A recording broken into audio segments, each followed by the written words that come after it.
So welcome to mechanical GATE zone. मेरा नाम है रजत और आप देख रहे हैं हमारे साथ फ्लूइड मैकेनिक्स के lecture series for GATE and DSC examination. My dear, अब तक हम लोगों ने 6 लेक्चर कंप्लीट कर लिए हैं और ये आज हमारा लेक्चर नंबर 7 है, जिसमें हम लोग फ्लूइड मैकेनिक्स का chapter 2 that is pressure measurement और मैनोमेट्री के बारे में डिस्कशन कर रहे हैं। प्रेशर मेजरमेंट का फर्स्ट लेक्चर हमने कल स्टार्ट किया था, date is in lecture 6 of this series, जिसमें हम लोगों ने प्रेशर की फिजिकल डेफिनेशन के बारे में समझा। उसके बाद फिर हमने उसके मैथमेटिकल फॉर्म के बारे में जाना।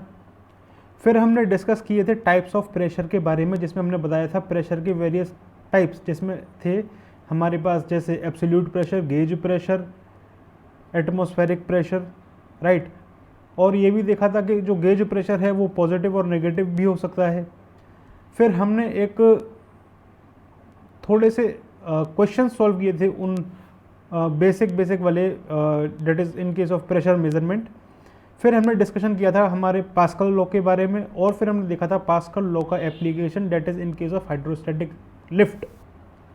Now in today's lecture we are going to continue the second chapter of the fluid mechanics, that is the pressure measurement.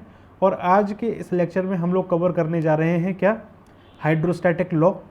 फिर हम देखेंगे variation of pressure with depth, okay, variation of pressure with depth in case of gases. Hydrostatic law में हम basically एक generalised law को create करने की कोशिश करेंगे, जिसमें हम देखेंगे variation of pressure in any direction in a generalized manner, okay. वहाँ पे एक इक्वेशन डेवलप होगी, वहाँ पे हम उसके बारे में देखेंगे, वो किसी भी केस के लिए वैलिड है। फिर हम वहाँ से कंक्लूजन्स निकालेंगे, जैसे एक्स एक्सिस के अलोंग अगर हम प्रेशर वेरिएशन देखें, वाई एक्सिस के अलोंग अगर प्रेशर वेरिएशन देखें, और वर्टिकल डायरेक्शन में अगर प्रेशर वेरिएशन देखें तो किस तरीके का वेरिएशन देखने को मिलता है। ये सारी चीज़ें हम लोग हाइड्रोस्टैटिक लॉ के अंदर देखेंगे। फिर हम डिस्कस करेंगे हाइड्रोस्टैटिक पैराडॉक्स के बारे में। फिर हम कुछ बेसिक न्यूमेरिकल सॉल्व करेंगे और आज का लेक्चर कंक्लूड करेंगे। तो चलिए शुरू करते हैं आज का lecture, that is lecture number 7। So my dear, start कर रहे हैं आज का लेक्चर। और आज के लेक्चर की स्टार्टिंग हो रही है with a new topic, that is hydrostatic law. So we are starting the today's lecture with a new topic, that is hydrostatic law.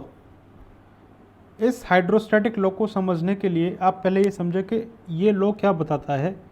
Hydrostatic law से हम एक ऐसी रिलेशनशिप डेवलप करेंगे जिससे हम देखेंगे कि वेरिएशन ऑफ प्रेशर कैसे होता है किसी पर्टिकुलर फ्लूइड के अंदर, ठीक है। तो इसको समझने के लिए हम क्या करते हैं, एक कंटेनर लेते हैं और उस कंटेनर में मान करके चलते हैं क्या है, एक हमारे पास फ्लूइड है, ठीक है। जैसे ये हमारे पास एक कंटेनर है और इस कंटेनर में माय डियर फ्लूइड भरा हुआ है, लाइक दिस। ये हमारे पास इस कंटेनर में क्या भरा हुआ है, फ्लूइड भरा हुआ है,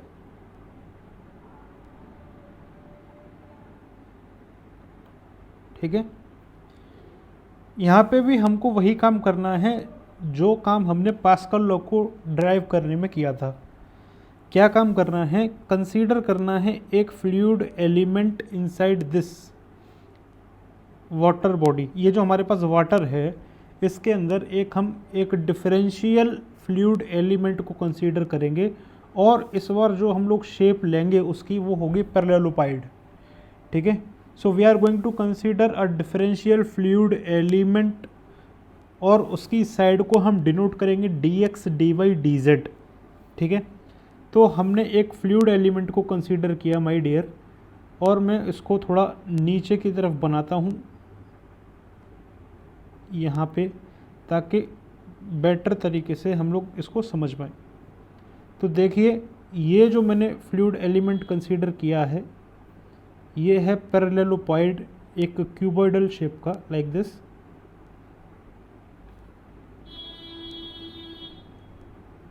इस तरीके से,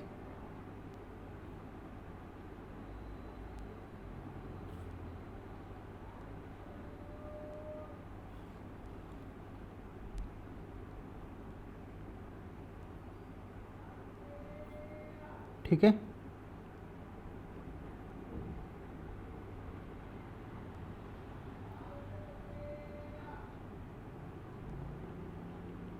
और मैं यहाँ पे कार्टेशियन एक्सिस को भी रिप्रेजेंट कर देता हूँ, that is this is representing x axis and this representing the y axis and this vertical distance is measured along the z axis.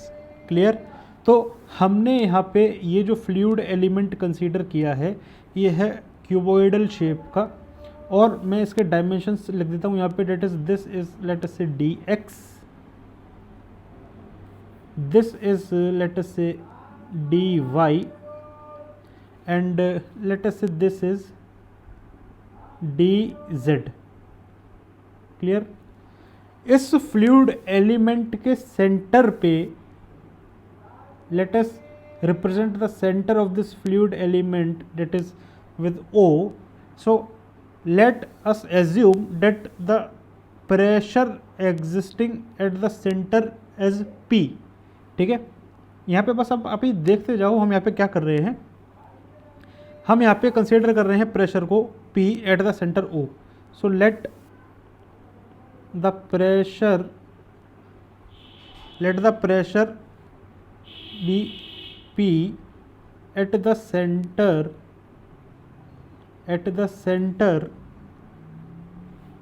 O of this fluid element। ठीक है, अभी आपको सब समझ में आ जाएगा कि यहाँ पे क्या हो रहा है।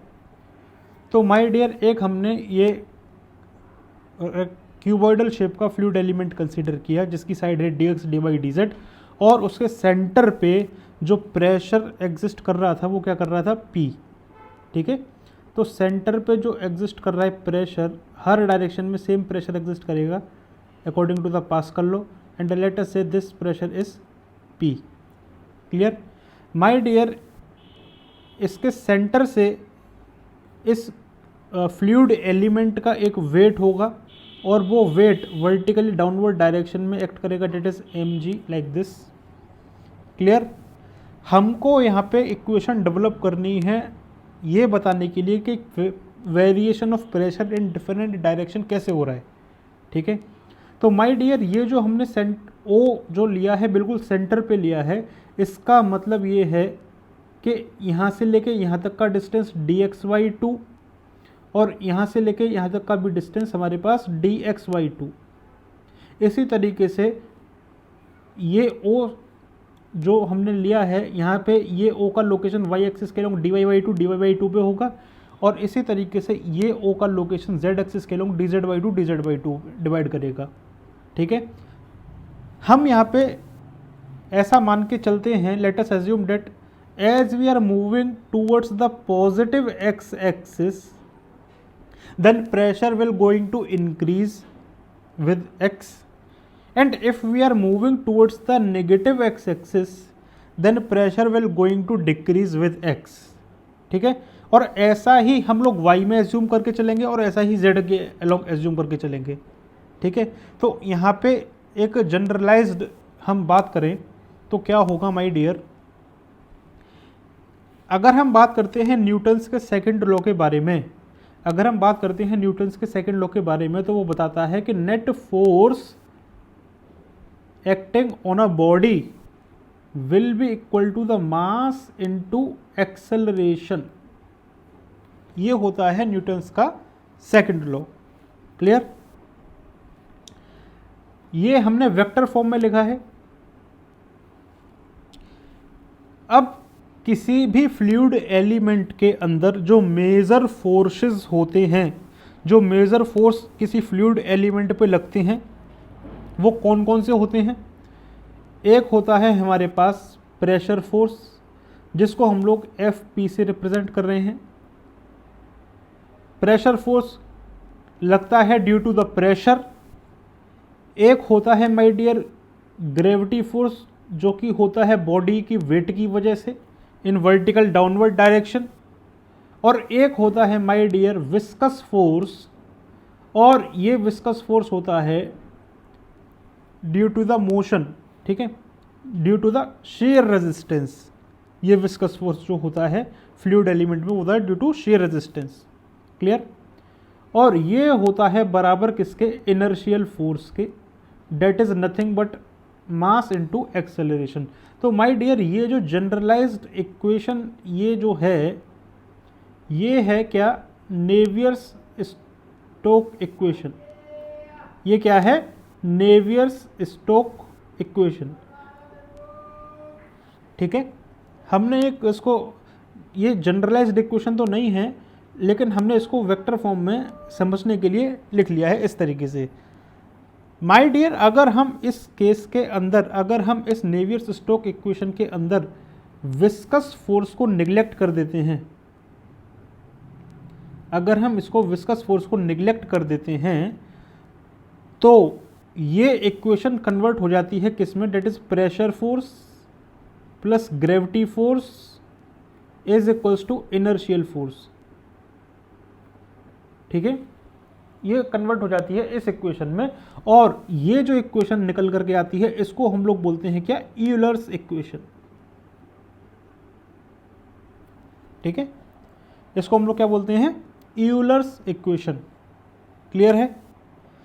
When the effect of viscous force are neglected then the resulting equation that is the Navier's Stoke equation converted into Euler's equation. ये बात आपको यहाँ पे समझ में आई। तो माय डियर यहाँ पे एक बात यहाँ पे समझो कि इस फ्लूइड एलिमेंट पे, ये जो हमने पैरेललोपाइड फ्लूइड एलिमेंट कंसीडर किया है, इस फ्लूइड एलिमेंट की अगर हम बात करते हैं तो इस पर लगने वाले जो प्रेशर फोर्सेस होंगे वो होंगे वेक्टर फॉर्म को अगर मैं एक्स एक्सिस, वाई एक्सिस और जेड एक्सिस के अलोंग ब्रेक करूं तो होगा pressure force along x axis in the i cap direction, pressure force along y axis in j cap direction and pressure force along the z axis along the k cap direction। Clear. तो मैं यहाँ पे क्या कर रहा हूँ, मेरी बात को यहाँ पे ध्यान से सुनो कि यहाँ पे हमने एट द सेंटर हमने प्रेशर कहा कि P, एट द सेंटर हमने बोला कि इस पैरेललोपॉइड के ये जो हमारे पास फ्लूइड एलिमेंट है इसके सेंटर पे प्रेशर था P।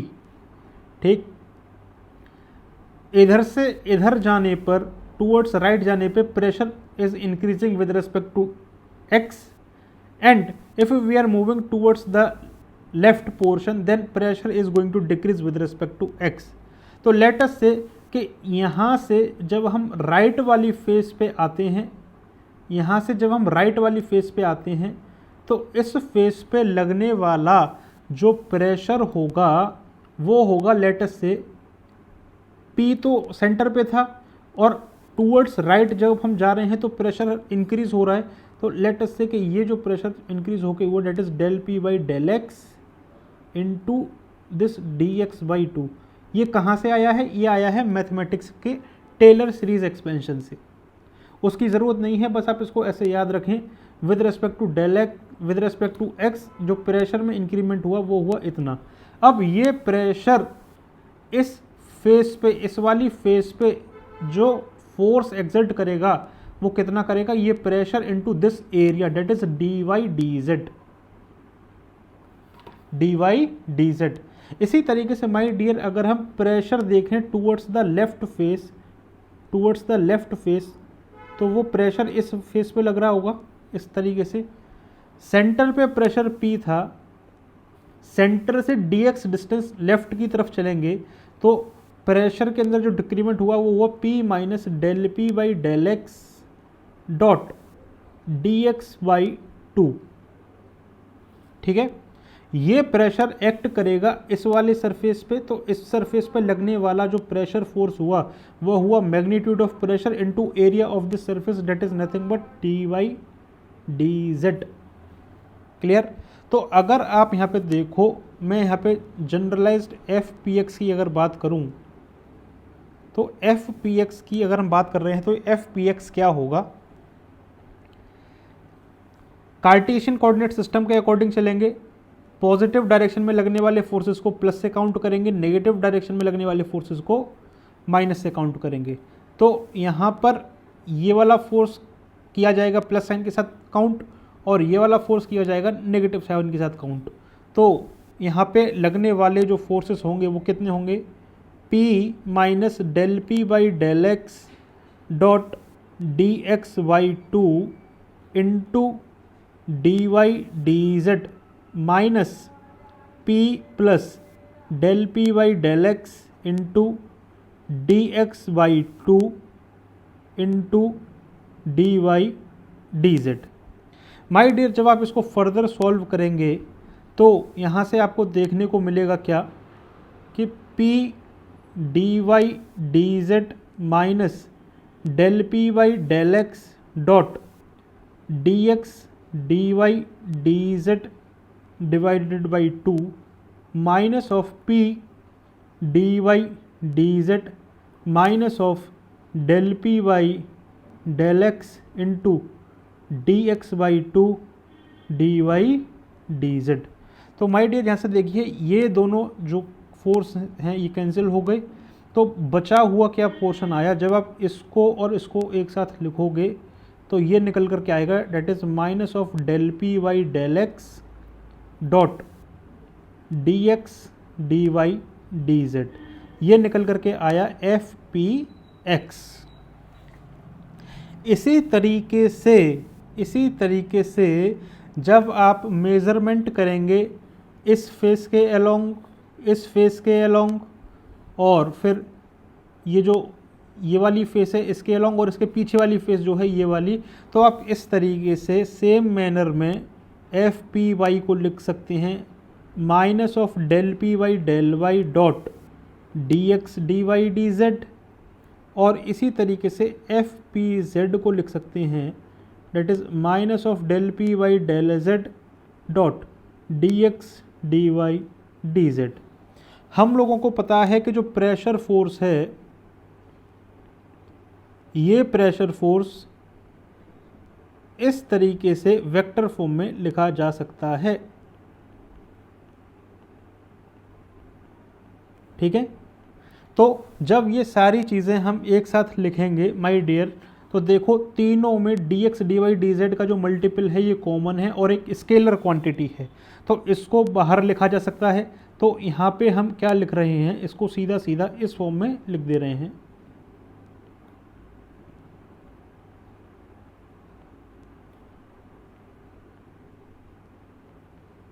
और साथ में हमने एज अ कॉमन बाहर क्या लिख लिया, d x D Y D z, d x D Y D Z.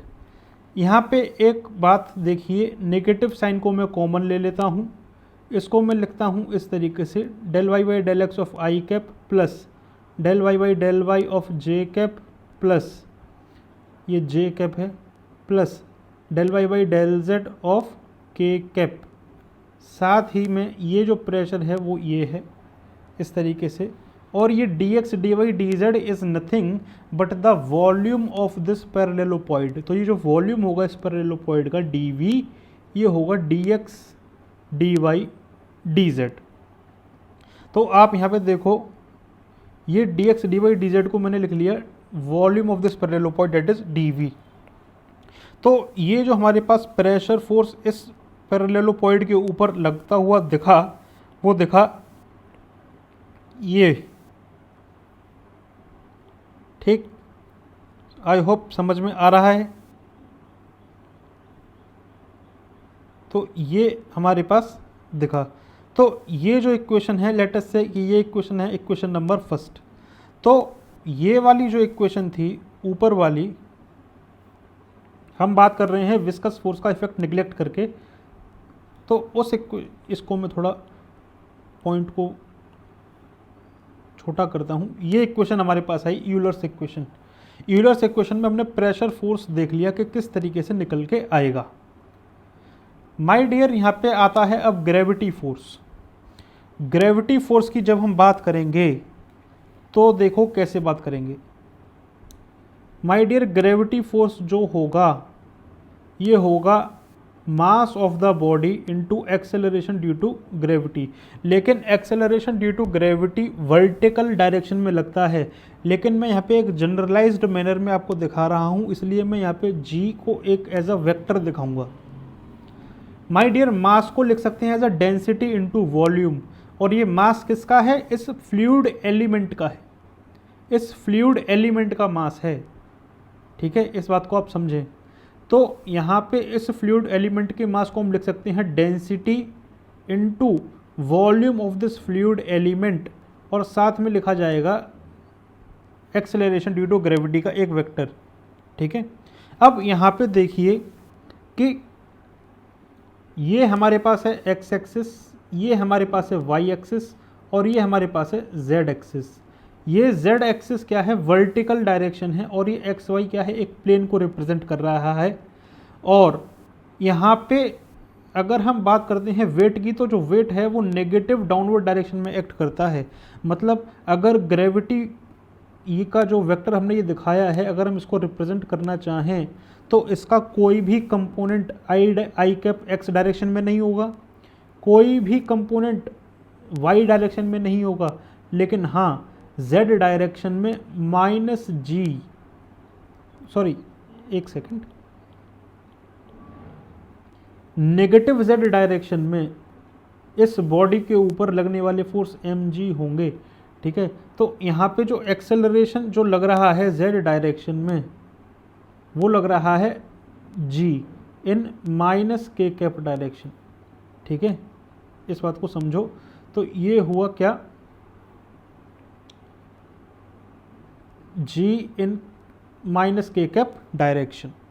ठीक है, तो ये बात आपको समझ में आई। तो यहाँ पे हम लोग ग्रेविटी फोर्स को लिख सकते हैं as a rho into D V, साथ में 0 I cap plus 0 J cap plus ji times of minus के कैप। तो एक इक्वेशन ये निकल करके आई। ठीक है भाई, ये वाली बात को समझ में जिसको नहीं आ रहा है वो एक बात को समझो ना, कि ये एक्स वाई प्लेन जो रिप्रेजेंट कर रहा है ये अर्थ को रिप्रेजेंट कर रहा है, और जेड डायरेक्शन वर्टिकल डिस्टेंस को रिप्रेजेंट कर रहा है। तो कोई भी ऑब्जेक्ट अगर इस 3D प्लेन में होगा तो उसका जो वेट है वो वर्टिकल डाउनवर्ड डायरेक्शन में एक्ट करेगा ना। तो जो g का जो मैग्नीट्यूड है, जो एक्सेलरेशन ड्यू टू ग्रेविटी है, उसका मैग्नीट्यूड g जो है वो नेगेटिव z डायरेक्शन में एक्सेलरेट करेगा ना। तो g जो है वो माइनस के कैप डायरेक्शन में लग रहा है, तो उसको हमने रिप्रेजेंट किया है इस तरीके से। अब हम एक जनरलाइज्ड बात करें, डेट इज प्रेशर फोर्स हो गया, ग्रेविटी फोर्स हो गया, हमारा प्रेशर फोर्स हो गया, ग्रेविटी फोर्स हो गया। अब बात करते हैं इनर्शियल फोर्स की। अब हम बात करते हैं इनर्शियल फोर्स की। तो my dear, inertial force is nothing but the mass into acceleration, mass into acceleration. फिर से मैं वही बोल रहा हूँ, मास को लिख लेते हैं रो इनटू वॉल्यूम। ये मास किसका है, इस फ्लूइड एलिमेंट का तो ही मास है, इस फ्लूइड एलिमेंट का तो ही मास है। तो इस फ्लूइड एलिमेंट का डेंसिटी इनटू इस फ्लूइड एलिमेंट का volume will be the mass. और एक्सेलरेशन की अगर हम बात करें तो लिख लेते हैं इसको a x I cap plus A Y J cap plus A Z के cap, where a x a y a z are the component of acceleration in x axis, y axis and z axis respectively. तो inertial force का equation ये निकल करके आया। अब यहाँ पे देखो, जो यूलर्स इक्वेशन है वो क्या कहता है, वो कहता है कि pressure force plus gravity force का जो समेशन होगा वो इनर्शियल फोर्स के बराबर होगा। तो प्रेशर फोर्स को हम क्या करेंगे, ये हमारे पास इक्वेशन फर्स्ट है, ये हमारे पास इक्वेशन सेकंड है, और ये हमारे पास इक्वेशन नंबर थर्ड है। तो हम क्या कर रहे हैं, हम फर्स्ट, सेकंड और थर्ड को पुट कर दे रहे हैं। Let us say this is equation number A, इस इक्वेशन ए में। तो देखो, जो प्रेशर फोर्स का वेक्टर है वो कैसा है, that is minus of del y by del x of I cap plus del y by del y of J cap plus del y by del z of के cap. और ये किसका है, प्रेशर के बारे में बात हो रही है, इनटू डी वी। ठीक है, ये हो गई इसके बारे में बात, प्रेशर फोर्स के बारे में बात। फिर हम बात कर रहे हैं ग्रेविटी फोर्स की। तो ग्रेविटी फोर्स को कैसे लिखा जा रहा है, रो इंटू डी वी, और इसको लिख रहे हैं हम लोग 0 into i cap plus 0 J cap plus ji times of minus के कैप। ये g टाइम्स ऑफ माइनस के कैप है, ये हमारे पास आ गया ग्रेविटी फोर्स, और ये बराबर हो जाएगा किसके, इनर्शियल फोर्स के, that is rho into D V. ये हो जाएगा हमारे पास A x I cap plus A Y J cap plus A Z के कैप। इस तरीके से हमने इसको लिखा। माय डियर, इस इक्वेशन में डी वी एक स्केलर है, that is representing the volume of this parallelopiped. तो हम इस डी वी को कैंसिल आउट कर देते हैं, जो फाइनल इक्वेशन निकल करके आती है। और माय डियर ये क्या है, ये है डेल ऑपरेटर। ये क्या है माय डियर, ये है डेल ऑपरेटर। तो इसको हम लिख सकते हैं minus of del P plus rho G. G क्या है, वेक्टर है, ठीक है, जी एक वेक्टर है, मैग्नीट्यूड नहीं है, ये जी है पूरा, ये पूरा जी वेक्टर इस तरीके से, is equals to rho into acceleration of this fluid element. तो ये जो जनरलाइज्ड इक्वेशन निकल करके आई है, ये जनरलाइज्ड इक्वेशन जो निकल करके आई है माय डियर, ये है vector form of Euler's equation, और बहुत ज़्यादा इम्पोर्टेंट, बहुत ज़्यादा इम्पोर्टेंट। इस पे स्टार लगा लो, जितने स्टार लगाओ उतने कम। ये बहुत ज़्यादा इम्पोर्टेंट इक्वेशन है अपने आप में। अब यही इक्वेशन बता देगी कि वेरिएशन ऑफ प्रेशर कैसे हो रहा है किसी भी फ्लूइड एलिमेंट में, ठीक है। तो यही क्या है हमारे पास, फाइनल यूलर्स इक्वेशन। यही हमारे पास क्या है, फाइनल यूलर इक्वेशन, ठीक है। अब यहाँ पे देखो कि ये कैसे बताएगी कि variation of pressure different different direction में कैसे हो रहा है, ठीक है। हम क्या कर रहे हैं, फ्लूइड स्टैटिक्स की बात कर रहे हैं, मतलब फ्लूइड मूव नहीं कर रहा, ठीक है। हम जो कंडीशन लेकर के चल रहे हैं फिलहाल में, अभी हम जो प्रेशर मेजरमेंट यूनिट है वो फ्लूइड स्टैटिक्स के अंदर पढ़ी जाती है, ठीक है। वैसे तो ये इक्वेशन एक जनरलाइज्ड इक्वेशन है जो कि हर डायरेक्शन में बता देगी, लेकिन हम क्या कंसीडर कर रहे हैं, फ्लूइड को स्टैटिक।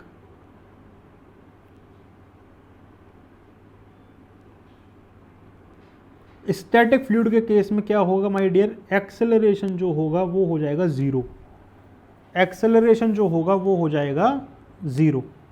तो यहाँ पे अगर हम बात करते हैं अलोंग द एक्स एक्सिस,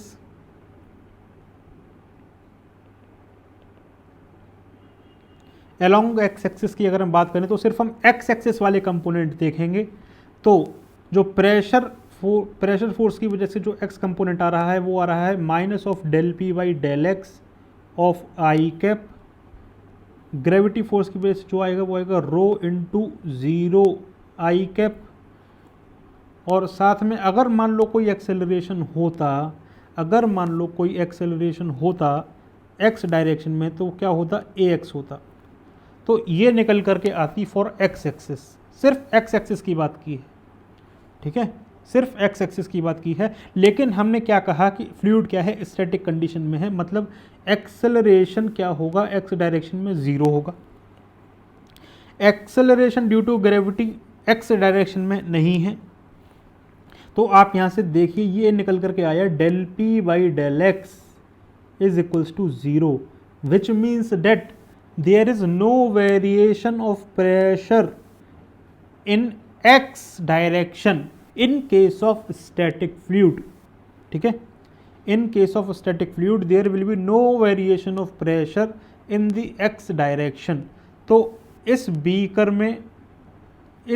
में अगर फ्लूइड क्या है, स्टैटिक कंडीशन पे है, तो किसी भी लोकेशन पे प्रेशर मेज़र करो अलोंग द एक्स डायरेक्शन, चाहे यहाँ, चाहे यहाँ, चाहे यहाँ, चाहे यहाँ, चाहे यहाँ, हर जगह प्रेशर आपको सेम देखने को मिलेगा।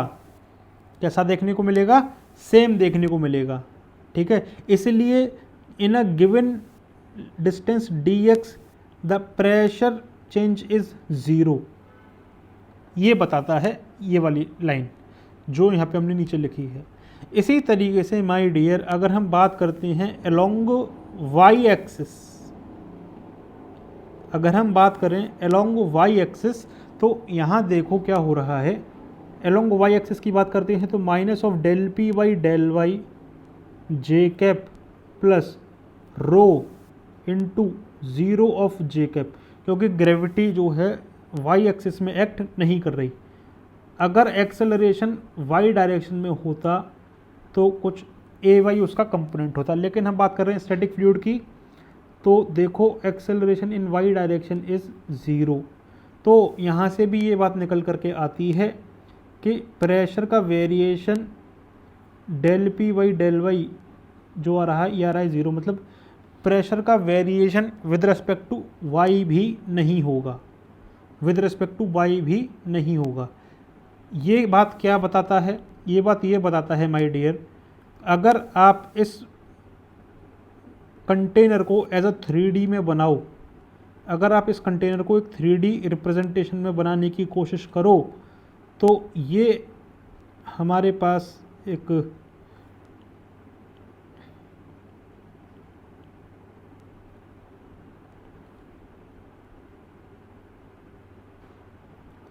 फ्लूइड एलिमेंट कुछ इस तरीके से बनेगा, ठीक है, जिसकी फ्री सरफेस कुछ इस तरीके से होगी, ठीक है। तो एक पर्टिकुलर सेक्शन की अगर हम बात कर रहे हैं इस तरीके से, ठीक है, तो ये हो गया हमारे पास एक्स एक्सिस, ये हो गया हमारे पास वाई एक्सिस, और ये जो वर्टिकल डेप्थ है ये है अलोंग जेड एक्सिस। तो किसी पर्टिकुलर लोकेशन पे इस पूरे प्लेन में चाहे आप एक्स डायरेक्शन में देखो चाहे वाई डायरेक्शन में देखो, हर पॉइंट पे सेम प्रेशर देखने को मिलेगा माय डियर, अगर ये फ्लूइड स्टैटिक केस में है तो, ठीक है। लेकिन स्थिति तब बदल जाएगी जब आप जेड डायरेक्शन में देखने की कोशिश करोगे। देखो कैसे बदलेगी। अगर हम बात करते हैं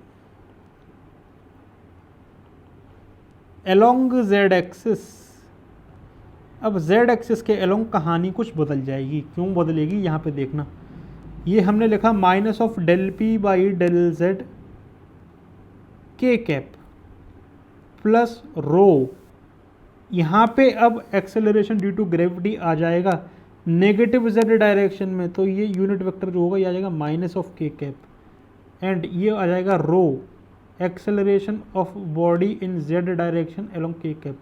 हम बात कर रहे हैं स्टैटिक फ्लूइड की, तो एक्सेलरेशन विल बी ज़ीरो, ठीक है। तो यहाँ से जब आप इसको सॉल्व करोगे, जब आप इसको यहाँ पे सॉल्व करोगे, तो यहाँ से देखने को मिलेगा कि del P by del Z जो आया ये माइनस ऑफ रो जी आया, माइनस ऑफ रो जी आया, and rho G is nothing but the specific weight, specific weight, rho G is nothing but the specific weight, ठीक है। Clear है? I hope समझ में आ रहा होगा। स्पेसिफिक वेट ये क्या हो गया, रो जी, तो ये मैं इसको डब्ल्यू से क्यों रिप्रेजेंट कर रहा हूँ, ठीक है। तो आप इस बात को समझो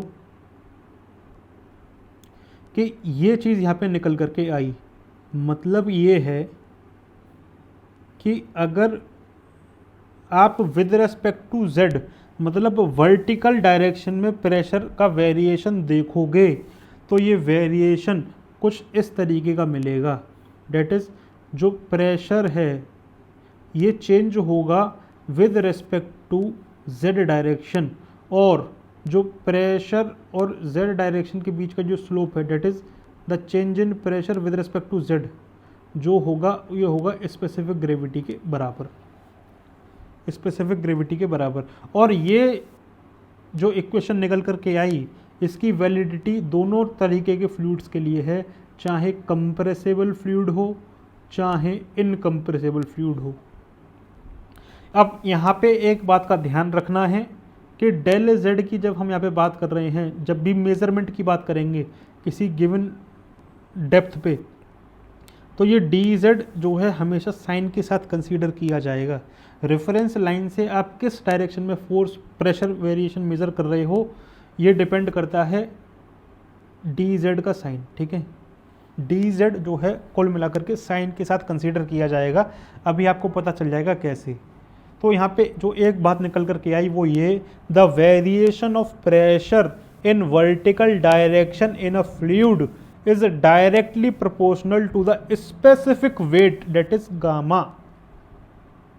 क्लियर है, समझ में आई? ऐसा क्यों हो रहा है ये भी तो समझो कि x और y डायरेक्शन में तो आपका प्रेशर वेरिएशन ज़ीरो आ रहा है, लेकिन जैसे जैसे विद रिस्पेक्ट टू z की बात कर रहे हो तो जो प्रेशर का वेरिएशन है वो आपको देखने को मिल रहा है। वो इसलिए देखने को मिल रहा है कि इस फ्लूइड के अंदर जब आप ऊपर या नीचे जाओगे तो यहाँ पे आपको देखने को मिलेगा कि आपके ऊपर जो कितना फ्लूइड है। ठीक है, मतलब लेट अस से कि इस लोकेशन पे आप खड़े हो, लेट अस से कि ये अभी प्लेटफॉर्म ए बी, ये जो प्लेटफॉर्म मैंने ब्लैक कलर से दिखाया, ये जो सरफेस ब्लैक कलर से दिखाई है, यहाँ पे अभी आप खड़े हुए हो। लेकिन जब आप यहाँ पे खड़े हुए हो तो आपके ऊपर जो फ्लूइड है वो ये है। इस फ्लूइड का वेट आपके ऊपर लग रहा होगा, इस फ्लूइड का वेट आपके ऊपर लग रहा होगा। अब जैसे ही आप अपनी पोजीशन वर्टिकल डायरेक्शन में चेंज करोगे, तो मान लो आप यहाँ पे आ गए, तो अब आप देखो कि इतना ही फ्लूइड का वेट अब आपके ऊपर लग रहा होगा, इतना ही फ्लूइड का वेट। मतलब ऊपर जाने पे आप जैसे ही थोड़ा ऊपर पहुँचे तो आपके ऊपर लगने वाला फ्लूइड का वेट कम हो गया। इसका मतलब ये है कि ऊपर जाने पे वेट कम हो रहा है, मतलब वो फ्लूइड आपके ऊपर कम प्रेशर लगाएगा। अब जैसे ही आप इस फ्लूइड के अंदर नीचे की तरफ जाओगे तो आपके ऊपर जो लगने वाला प्रेशर है वो बढ़ेगा, क्योंकि ऊपर की तरफ जो फ्लूइड है उसका वेट बढ़ता जा रहा है आपके ऊपर जो लगने का। ठीक है, इस बात को यहाँ पे आप समझो। ठीक, तो ये बात यहाँ पे समझ में आई। तो ये जो इक्वेशन है ये बहुत ही ज़्यादा इम्पोर्टेंट है अपने आप में। मैं इसको यहाँ पे फिर से लिख देता हूँ बढ़िया तरीके से, ताकि समझ में आ जाए, याद हो जाए। ठीक है, तो यहाँ पे जो प्रेशर का वेरिएशन है विद रिस्पेक्ट टू z, ये आता है minus times of rho G. अब यहाँ पे g वेक्टर नहीं है, g acceleration due to gravity है। ठीक है, तो ये वेरिएशन देखने को मिला और ये वैलिड है फॉर बोथ कंप्रेसिबल फ्लूइड और इनकम्प्रेसिबल फ्लूइड। ठीक है, तो इस इक्वेशन को देखते हुए हम लोग एक जनरलाइज्ड टर्म की यहाँ पे बात करने जा रहे हैं, और वो बात ये है कि हम देखने जा रहे हैं क्या, pressure at a depth h in case of liquids. Pressure at a depth h in case of liquids. Pressure at A depth h in case of liquids. ठीक है, इस बात को यहाँ पे हम समझते हैं। देखिए, कंसीडर कीजिए कि ये आपके पास एक लेक है, ये आपके पास एक लेक है जिसके अंदर पानी भरा हुआ है। इस पूरी लेक में पानी भरा हुआ है। तो देखिए,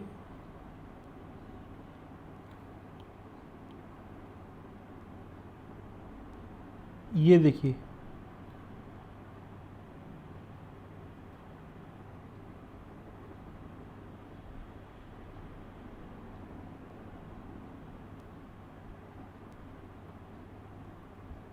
ये क्या है, वाटर फील्ड है इस लेक में।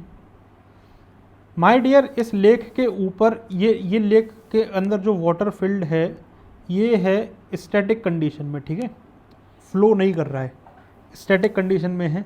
तो उसका जो फ्री सरफेस हुआ वो हुआ ये। इसके ऊपर क्या होगी, एयर प्रेजेंट होगी। इस एयर की वजह से इस वाटर की फ्री सरफेस के ऊपर एक एटमॉस्फेरिक प्रेशर लग रहा होगा। लेट अस से वो एटमॉस्फेरिक प्रेशर है PATM।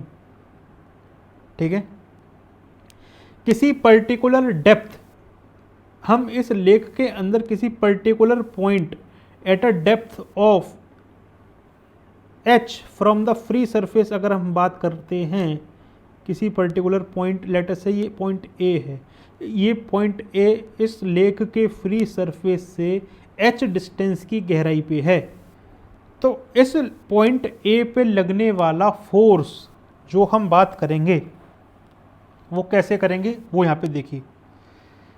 सबसे पहली बात यहाँ पे ये है कि हम यहाँ पे देखने जा रहे हैं pressure variation with respect to depth. तो एक जो हमारे पास इक्वेशन है वो ये है कि del P by del Z is equals to minus rho G, ये इक्वेशन है हमारे पास, ठीक है जी, ये इक्वेशन है हमारे पास। अब यहाँ पे हम क्या कर रहे हैं, इसको हम लिख सकते हैं like this, D P is equals to minus rho G into D Z, ठीक है, D P is equals to minus rho G D Z. यहाँ पे माय डियर इस लेख की डेंसिटी क्या है, रो है, और ट्रीट कर रहे हैं हम इस लेख की डेंसिटी को कांस्टेंट, क्योंकि हमने लेक के वाटर को क्या ट्रीट किया है, एज इनकम्प्रेसिबल, मतलब जो डेंसिटी है वो क्या है, कांस्टेंट है। तो इस पूरे टर्म को हम लोग एज अ कांस्टेंट मान सकते हैं, और जब हम इसको इंटीग्रेट करेंगे तो देखो माइनस रो जी को पूरा बाहर निकाला जा सकता है एज अ कांस्टेंट, और इसको हम लोग इंटीग्रेट यहाँ पे करेंगे इस तरीके से। माय डियर यहाँ पे समझो, हम यहाँ पे रेफरेंस ले रहे हैं इस पॉइंट का, यहाँ से हम लोग मेजरमेंट करेंगे, तो ये हमारे पास हो गया क्या, जीरो लाइन। यहाँ से ऊपर की तरफ जो भी मेजरमेंट होगा ये होगा प्लस जेड डायरेक्शन में, यहाँ से नीचे की तरफ जो भी मेजरमेंट होगा ये होगा माइनस जेड डायरेक्शन में, ठीक है, कार्टेशियन कोऑर्डिनेट सिस्टम को फॉलो कर रहे हैं। तो my dear when z is equals to 0 then we were at the free surface, we were at the free surface, और फ्री सरफेस पे जो प्रेशर लग रहा था वो लग रहा था कितना, एटमॉस्फेरिक प्रेशर। जब हम माइनस h डिस्टेंस नीचे गए, मेरी बात को ध्यान से सुन लो, ये z विद साइन कंसीडर करना है, कार्टेशियन सिस्टम मान करके चल रहे हैं पूरा। तो ये जो डिस्टेंस हम मेजर कर रहे हैं पॉइंट ए की with respect to this origin कर रहे हैं, तो वो होगा माइनस h। जब हम माइनस h डिस्टेंस नीचे गए तो लेटस से जो प्रेशर हमने मेज़र किया वो क्या किया, P मेज़र किया, और यही P हमको फाइंड करना है। तो जब हम इसको सॉल्व करेंगे तो ये इंटीग्रेशन तो सॉल्व हो गई, माइनस h माइनस जीरो आ जाएगा, और dp का इंटीग्रेशन ये आ जाएगा माइनस p ATM, ठीक है। तो यहाँ से देखो लेटस से जो प्रेशर एट ए है वो है PA, तो ये PA आया, ये PA क्या आया, ये PA निकल करके आया P atmospheric plus rho G H, ये निकल करके आया P atmospheric plus rho G H, ठीक है। अब ये जो प्रेशर हमने निकाला है ना, ये है एक्चुअल में एब्सोल्यूट प्रेशर। ये जो हमारा है प्रेशर जो हमने यहाँ पे कंसीडर किया है, ये है एब्सोल्यूट प्रेशर माय डियर। कौन सा प्रेशर, एब्सोल्यूट प्रेशर, क्योंकि हमने यहाँ पे स्टैंडर्ड एटमॉस्फेरिक प्रेशर को भी यहाँ पे काउंट किया है। अगर हम रेफरेंस लेकर के चलते स्टैंडर्ड एटमॉस्फेरिक प्रेशर का, मतलब अगर हम प्रेशर मेज़र करते by taking reference as a standard atmospheric pressure, तो जो प्रेशर आता ए पॉइंट का तो वो आता गेज प्रेशर, और गेज प्रेशर जब कैलकुलेट करते हैं तब एटमॉस्फेरिक प्रेशर को क्या मान करके चलते हैं, ज़ीरो, क्योंकि वही हमारा रेफरेंस लेवल है ना यार। तो जो गेज प्रेशर एट ए निकल करके आया, ये निकल करके आया रो जी एच, तो ये निकल करके आया गेज प्रेशर। तो अगर मैं प्रेशर मेजरमेंट की यहाँ पे अगर बात करूँ तो ये हमारे पास क्या है, ज़ीरो लाइन है, ये हमारे पास क्या है, ज़ीरो लाइन है, और ये है हमारे पास क्या, एटमॉस्फेरिक प्रेशर PATM, ठीक है, एटमॉस्फेरिक प्रेशर PATM। इस पर्टिकुलर पॉइंट ए का जो प्रेशर है वो कितना है, जब हम ज़ीरो लाइन से मेज़र कर रहे हैं, एटमॉस्फेरिक प्रेशर तो इतना हो गया, प्लस साथ में ये वाला डिस्टेंस, और तो ये निकल करके आ गया P A absolute that is P atmospheric plus this rho G H. अगर हम कंसीडर करते हैं reference as a atmospheric pressure, तो इसके करस्पॉन्डिंग जो प्रेशर निकल करके आता है, ये निकल करके आता है रो जी एच, और ये होता है क्या हमारे पास माय डियर, गेज प्रेशर। ये होता है हमारे पास क्या, गेज प्रेशर। ठीक है, तो गेज प्रेशर कैलकुलेट करते वक्त हम रेफरेंस लेते हैं एटमॉस्फेरिक प्रेशर को और ट्रीट करते हैं atmospheric pressure to be zero. My dear, ये वर्टिकल, ये जो आर्बिट्रेरी डिस्टेंस हमने h लिया है, ये तो वेरिएबल है ना, ये क्या है, वेरिएबल है। तो जैसे जैसे गहराई बढ़ती जाएगी, मतलब जैसे जैसे h बढ़ता जाएगा, ये क्वांटिटी बढ़ती जाएगी, ये क्वांटिटी बढ़ती जाएगी जैसे जैसे h बढ़ता जाएगा।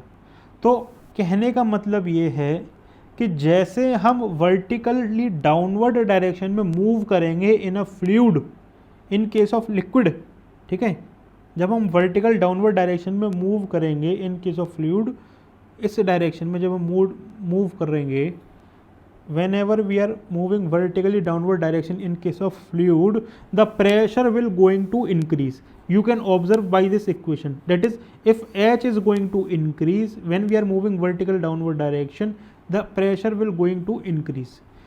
ठीक है, like this p atmospheric minus plus rho g h। Same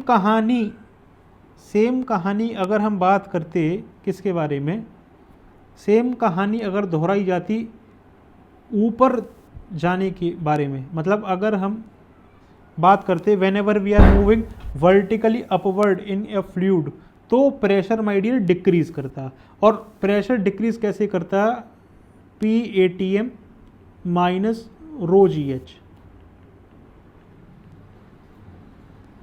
जब हम फ्लूइड में ऊपर की तरफ जाते तो कुछ नहीं करना है, ये माइनस एच को प्लस एच से रिप्लेस कर देना है, क्योंकि हम यहाँ पे जब हम ऊपर जाएंगे तो इस तरीके से यहाँ पे प्लस एच मेज़र किया जाएगा ऊपर की डायरेक्शन में। तो ये equation P atmospheric minus rho G H निकल करके आ जाएगी।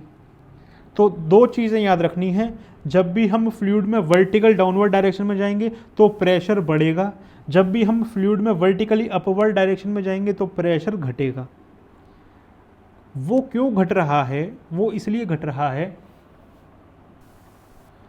जैसे जैसे आप फ्लूइड के ऊपर मूव करोगे, फ्लूइड में ऊपर की डायरेक्शन में मूव करोगे, तो आपके ऊपर जितना भी एटमॉस्फेयर था फ्लूइड का वो कम होता जाएगा, और वही एटमॉस्फेयर का वेट आपके ऊपर नॉर्मल फोर्स एक्सर्ट करेगा, जिसको हम लोग कहते हैं प्रेशर। तो जैसे जैसे आप ऊपर की तरफ मूव करते जाओगे तो एटमॉस्फेयर कम होने लगेगा फ्लूइड का, जिसकी वजह से जो फ्लूइड के पार्टिकल्स होंगे उनका वेट कम होता जाएगा, आपके ऊपर लगने वाला जो फोर्स होगा वो कम होता जाएगा, क्योंकि लेस फ्लूइड पार्टिकल्स आपके ऊपर फोर्स एक्सर्ट कर रहे होंगे। जैसे जैसे आप डाउनवर्ड डायरेक्शन में मूव करोगे तो इस सराउंडिंग फ्लूइड का जो वेट है ये बढ़ता जाएगा, और यही वेट बढ़ने का मतलब ये है कि इन वॉल्यूम मास बढ़ता जा रहा है, नंबर ऑफ पार्टिकल्स बढ़ते जा रहे हैं, और वही पार्टिकल्स आपके ऊपर फोर्स एक्सर्ट कर रहे होंगे, और वही क्या होगा, प्रेशर। तो प्रेशर बढ़ता जा रहा है, ठीक है। तो ये फिजिकली आप इसको ऐसे भी देख सकते हैं। लेकिन सेम हॉरिजॉन्टल लेवल पे अगर आप देखो तो कोई भी प्रेशर में चेंज आपको देखने को नहीं मिलेगा। सेम हॉरिजॉन्टल लेवल में आप देखो तो कोई भी प्रेशर चेंज देखने को नहीं मिलेगा। मतलब एच डिस्टेंस पे अगर आप यहाँ प्रेशर मेज़र करो, चाहे यहाँ प्रेशर मेज़र करो, चाहे यहाँ प्रेशर मेज़र करो, हर जगह आपको सेम देखने को मिलेगा, ठीक है, क्लियर है। अब यहाँ पे बात करने जा रहे हैं किसके बारे में, जब हम ट्रीट करते हैं फ्लूइड को as a incompressible, means density change ना करे, डेंसिटी कांस्टेंट रहे, तो उस केस में जो प्रेशर का वेरिएशन है विद रिस्पेक्ट टू हाइट वो क्या है, लीनियर है, क्योंकि h is variable my dear, और ये एक लीनियर इक्वेशन है जिसमें h क्या है, वेरिएबल। तो आप देखो जो प्रेशर है वो डिपेंड कर रहा है h पे और इन अ लीनियर फंक्शन, ठीक है। तो यहाँ पे इसको समझने के लिए हम क्या करते हैं, इसको थोड़ा साफ किया जाए।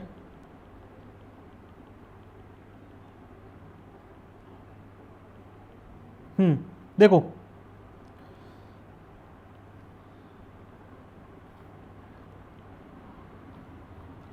यहाँ पे समझने के लिए देखो क्या हो रहा है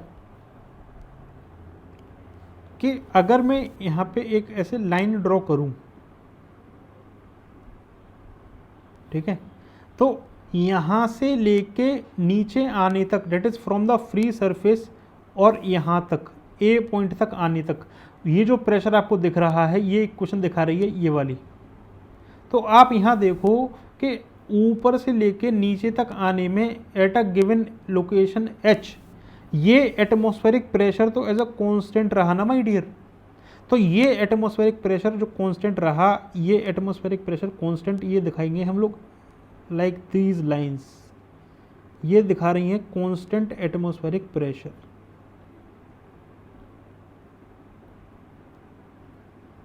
ठीक है, ये हो गया एटमॉस्फेरिक प्रेशर कांस्टेंट। लेकिन जैसे जैसे आप नीचे की तरफ जाते जा रहे हो इस फ्लूइड में, तो यहाँ पर अगर कंसीडर, यहाँ पे आप देखो तो नीचे की तरफ जाने पे जो फ्लूइड के अंदर प्रेशर बढ़ता जा रहा है और वो डिपेंड कर रहा है specific weight into this distance, vertical distance h। ठीक है, तो जैसे जैसे आप नीचे जाते जाओगे वैसे वैसे ऊपर की तरफ जो फ्लूइड का मास है वो बढ़ता जाएगा, फ्लूइड का जो वॉल्यूम है वो बढ़ता जाएगा। तो वही क्या कर रहा है, ज़्यादा प्रेशर का कारण बन रहा है नीचे की तरफ। ठीक है, तो ये जो वेरिएशन आपको देखने को मिलेगा, ये लीनियर वेरिएशन देखने को मिलेगा। तो यहाँ पे मैक्सिमम अगर हम बात करें तो इतना होगा, और इस लोकेशन पे कितना होगा, ये रो जी एच। ठीक है, तो ये प्रेशर वेरिएशन आपको देखने को मिला लीनियर इस तरीके से।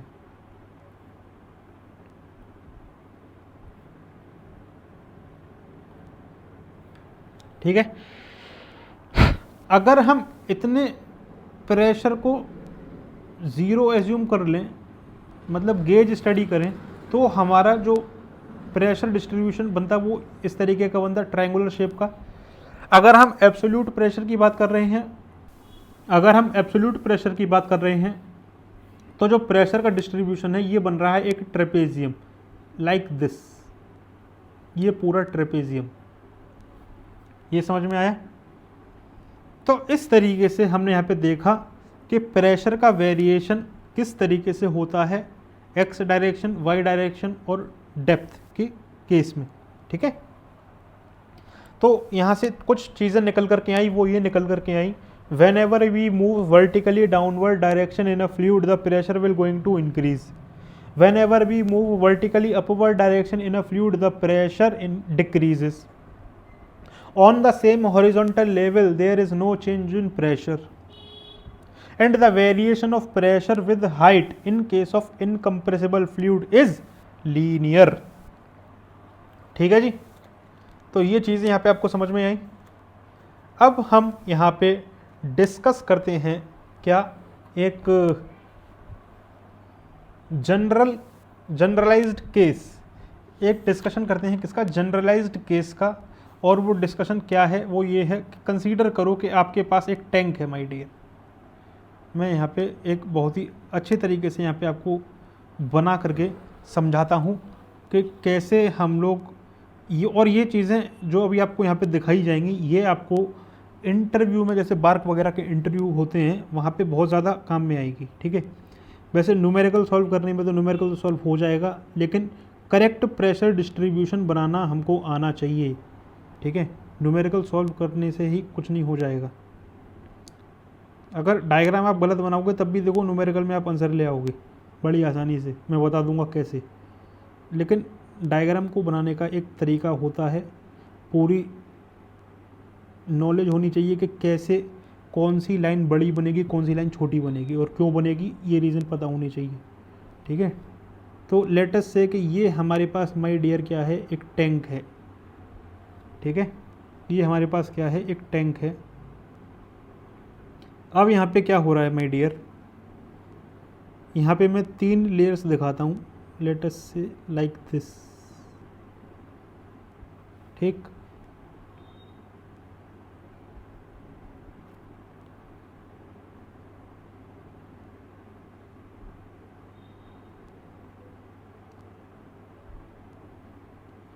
ये देखिए तो ये हमारे पास माय डियर क्या है, एक टैंक, और इस टैंक के अंदर यहाँ पे 3 अलग अलग तरीके के फ्लूइड्स भरे हुए हैं। ये बात यहाँ पे बताने वाली है। देखो, लेटस से एक रेड कलर का फ्लूइड है, और ये जो रेड कलर का फ्लूइड है ये इस लेयर में भरा हुआ आपको दिखेगा। ये देखो, ये रेड कलर का फ्लूइड इस लेयर में भरा हुआ, इस रिजर्वोयर में भरा हुआ है इतने डिस्टेंस तक। ठीक है जी।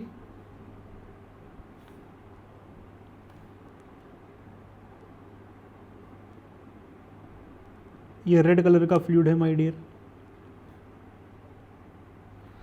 एक दूसरा फ्लूइड है, लेट अस से वो फ्लूइड है ब्लू कलर का। वो ब्लू कलर का फ्लूइड जो है डिस्टेंस में भरा हुआ है इस तरीके से।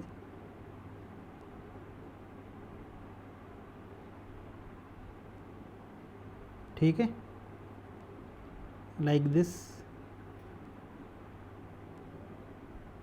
और एक ग्रीन कलर का फ्लूइड लेते हैं, और वो जो ग्रीन कलर का फ्लूइड है वो इस तरीके से इसमें भरा हुआ है। 3 डिफरेंट फ्लूइड्स एक ही कंटेनर में भरे हुए हैं। जाहिर सी बात है इन तीनों की डेंसिटी जो होगी वो अलग अलग होगी। ठीक है, तो मैं यहाँ पे क्या कह रहा हूँ, यहाँ पे जो ये वाला फ्लूइड है रेड कलर का, लेटस से इसका डेंसिटी है ρ1। जो ब्लू कलर का फ्लूइड है इसका डेंसिटी है ρ2, और ये जो ग्रीन कलर का फ्लूइड है माय डियर इसकी डेंसिटी है ρ3। कंसीडर करते हैं कि ये जो रेड वाला फ्लूइड है ये H1 हाइट तक भरा हुआ है, ये ब्लू वाला जो फ्लूइड है ये H2 हाइट तक भरा हुआ है, और ये ग्रीन वाला जो फ्लूइड है ये H3 हाइट तक भरा हुआ है। अब यहाँ पे एक चीज़ ये देखो, और वो क्या है कि जितना ज़्यादा डेंसिटी होगा फ्लूइड का वो उतना भारी होगा in a given volume. In a given volume ज़्यादा डेंसिटी रिप्रेजेंटिंग द ज़्यादा मास, और जितना ज़्यादा मास वो उतना ज़्यादा भारी, और जितना ज़्यादा भारी वो उतना ही बॉटम में जाके सेटल होगा। तो यहाँ पे आप ये समझो कि जो डेंसिटी है थर्ड वाले फ्लूइड की वो है सबसे ज़्यादा, वो है सबसे ज़्यादा, और ये है सबसे ज़्यादा किसके, इससे बड़ी जो फ्लूइड की डेंसिटी होगी वो होगी, इससे कम जो होगी वो होगी ρ2, और सबसे कम किसकी होगी, ρ1 वाले फ्लूइड की। तो ये चीज़ यहाँ पे आपको समझनी है। ठीक है जी, इस बात को आप समझें। मतलब ये जो ग्रीन वाला फ्लूइड है ये सबसे ज़्यादा डेंसिटी वाला है, तो इसकी तो ये ρ3 हो गया। फिर इससे बीच वाला जो है इसकी डेंसिटी होगी मिडिल में, फिर होगी सबसे हल्का वाला जो फ्लूइड होगा वो होगा टॉप पे, डेट इज़ ρ1 डेंसिटी। अब ये जो फ्लूइड है, ये जो फ्लूइड है इसके अंदर अगर हम प्रेशर वेरिएशन देखें तो प्रेशर वेरिएशन किस तरीके से होगा वो हम यहाँ पे देखते हैं। तो लेट अस मार्क कि ये वाली जो एक्सिस है वो रिप्रेजेंट कर रही है प्रेशर को, और साथ में ये वाली जो एक्सिस है माय डियर ये रिप्रेजेंट कर रही है वर्टिकल हाइट। क्या रिप्रेजेंट कर रही है, vertical height. This is H and this is P। ठीक है, क्लियर है। तो मैं यहाँ पे क्या करता हूँ, यहाँ पे देखो मैं इसको इस तरीके से 3 पार्ट में बांट लेता हूँ, लाइक दिस। यहाँ देखते जाना बस।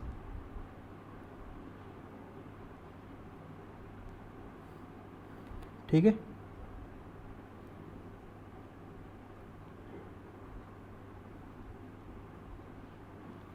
अब यहाँ पे देखिए ये हमारे पास इस तरीके से निकल करके आया, और यहाँ पे हम माय डियर स्टडी करेंगे गेज स्टडी। मतलब एटमॉस्फेरिक प्रेशर को यहाँ पे रेफरेंस मान करके चलेंगे, और एटमॉस्फेरिक प्रेशर क्या होगा, 0 होगा। तो यहाँ पे हम क्या स्टडी करेंगे, गेज स्टडी करेंगे। और गेज स्टडी में रेफरेंस जो हमारा होता है वो होता है एटमॉस्फेरिक प्रेशर, और उसको हम लेंगे इक्वल्स टू 0। ठीक है, तो यहाँ पे एक चीज़ समझो, जो हाइड्रोस्टैटिक लॉ था वो ये बता रहा था the variation of pressure in Z direction will be equals to minus of rho G, minus of rho G.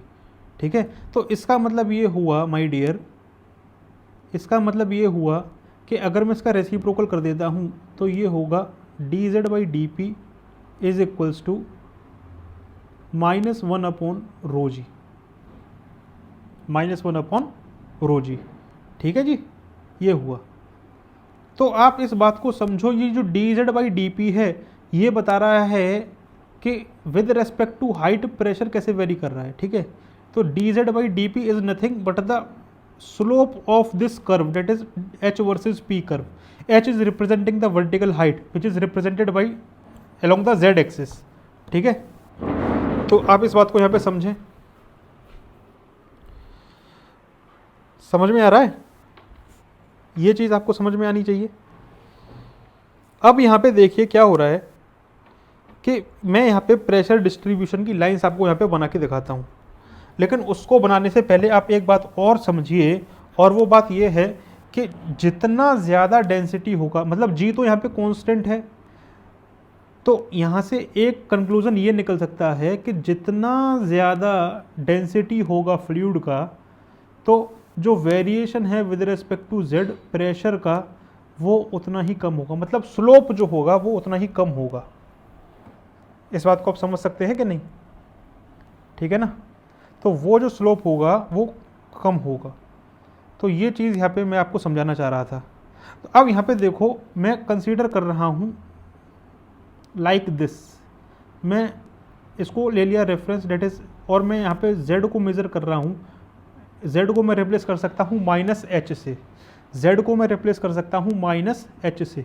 ठीक है, तो ये जो dz है ये रिप्लेस हो जाएगा माइनस ऑफ dh से, तो ये हम इसको लिख सकते हैं minus of dh upon dp is equals to -1 upon rho G. तो ये माइनस से माइनस कैंसिल हो जाएगा, तो कुल मिला के dh upon dp will be equal to 1 upon rho G.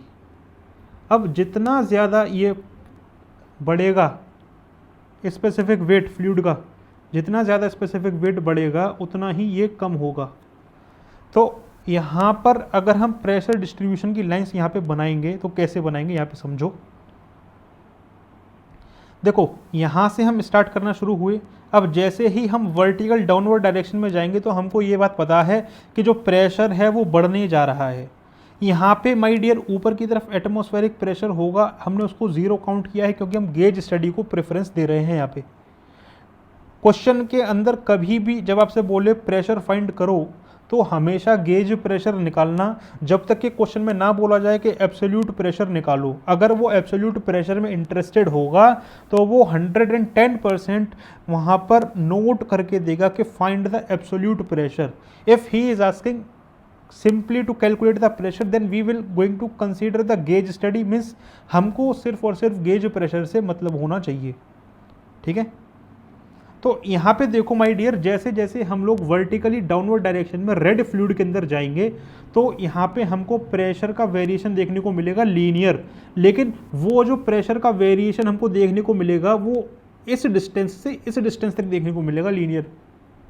तो यहाँ पे आप देखो जो लीनियर वेरिएशन मैं आपको बना के दिखा रहा हूँ वो बना के दिखा रहा हूँ कुछ इस तरीके से। देखो ये कुछ इस तरीके का आपको लीनियर वेरिएशन यहाँ देखने को मिलेगा, और मैं इसको थोड़ा आगे तक जो है इसको ड्रॉ कर देता हूँ। ठीक है, आगे तक ड्रॉ करने का मेरा एक मोटिव है, वो क्या है वो अभी आपको पता चल जाएगा। तो अब आप देखो, जैसे ही आप ऊपर वाली सरफेस से नीचे की तरफ जाना शुरू करोगे तो जो रेड वाले फ्लूइड का प्रेशर है with respect to H increase करेगा लीनियरली, और ये तब तक लीनियरली इंक्रीज करेगा जब तक कि हम ये वाले इंटरफेस तक नहीं पहुंच जाते, that is interface of red वाला लिक्विड एंड ग्रीन वाला लिक्विड। तो यहाँ तक आने पर जो प्रेशर इंक्रीज करेगा, जो मैक्सिमम प्रेशर यहाँ हमको देखने को मिलेगा वो मिलेगा ρ1 GH1। ठीक है, ρ1 GH1। तो इस तरीके का प्रेशर डिस्ट्रीब्यूशन हमको यहाँ देखने को मिला, और यहाँ तक आने पे हमको जो प्रेशर देखने को मिला वो मिला इस लोकेशन पर ρ1GH1। ठीक है, अब माय डियर जैसे ही आप यहाँ से नीचे जाना शुरू करोगे, जैसे ही आप इस लोकेशन से नीचे जाना शुरू करोगे, तो इतने फ्लूइड का वेट तो एज अ कांस्टेंट ही आपको देखने को मिलेगा, इतना फ्लूइड तो आपको एज अ कांस्टेंट ही है। ठीक है, ये तो पूरा काउंट होगा ही होगा। रेफरेंस हमारा माय डियर ये है। ठीक है, तो देखो ये पूरा ρ1GH1 ये पूरा एज अ कांस्टेंट आपको देखने को मिलेगा। लेकिन जैसे मतलब मेरा कहने का मतलब ये है कि अगर मैं इसको 3 पार्ट में डिवाइड कर लेता हूँ ABCD, तो जब हम AB पोर्शन को देख रहे थे तो वहाँ पे प्रेशर का डिस्ट्रीब्यूशन जो हो रहा था वो हो रहा था ρ1GH1। ठीक है, यहाँ पे ये जो H है ये क्या है, वेरिएबल, और ये वेरिएबल कितना है, H1 तक। कहाँ तक, H1 तक। H1 के बाद ये वेरी नहीं करेगा माय डियर, H1 के बाद नया फ्लूइड शुरू हो रहा है। ठीक है, तो इसका मतलब ये है कि जैसे ही फ्लूइड नंबर, ये जो ब्लू वाला फ्लूइड शुरू होगा, तो ब्लू वाले फ्लूइड का जो वेरिएशन होगा माय डियर वो उसके इंटरफेस, अपर इंटरफेस से लोअर इंटरफेस तक होगा। मतलब कि यहाँ पे इतनी डिस्टेंस तक ये जो आपके पास एटमॉस्फेयर, ये जो P1 वाला जो प्रेशर ऊपर वाले फ्लूइड का प्रेशर है, ये as a constant throughout this liquid पूरे टैंक के अंदर ये एज अ कांस्टेंट रहने वाला है। इस तरीके से देखो,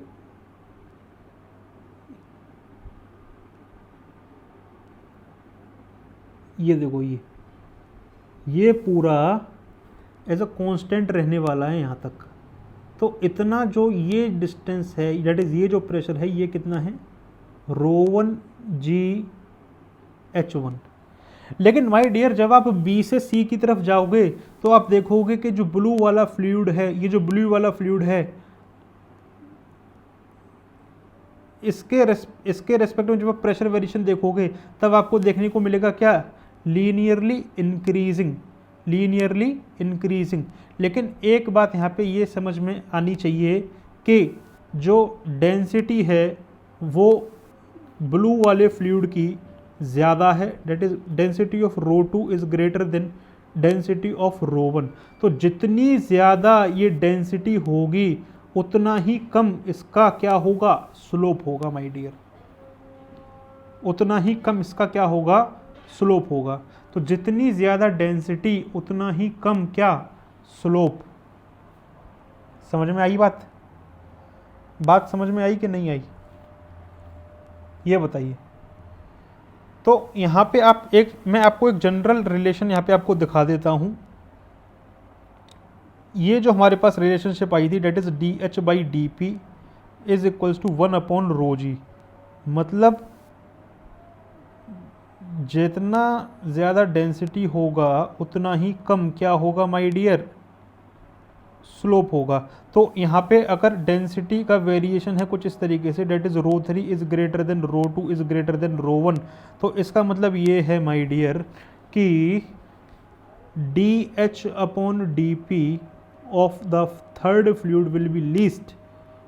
The slope of H versus pressure, H versus P diagram for fluid 2 is less, and then it will be least and it will be greater for, sorry, देखो डेंसिटी ज़्यादा तो स्लोप कम, जाहिर सी बात है।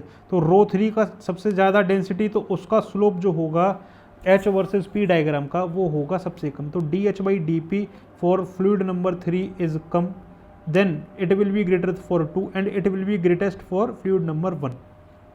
इस बात को यहाँ पे आप समझो, ठीक है, क्लियर है। अब जो स्लोप होता है माय डियर, ये जो H वर्सेस P का जो स्लोप है वो होता है the angle measured from the pressure axis in the counter clockwise direction like this, है ना, ठीक है ना। तो यहाँ पे एक बात हमको ये प्रूफ, ये वाला अब हम जो प्रेशर डिस्ट्रीब्यूशन बनाएंगे वो इस कंडीशन को ध्यान में रख के बनाएंगे, इस कंडीशन को ध्यान में रख के बनाएंगे कि जो प्रेशर डिस्ट्रीब्यूशन होना चाहिए ब्लू वाले फ्लूइड का, उसमें उसका स्लोप होना चाहिए कम इन कंपैरिजन टू रेड वाला फ्लूइड, ठीक है, इन कंपैरिजन टू रेड वाला फ्लूइड माय डियर, क्लियर है।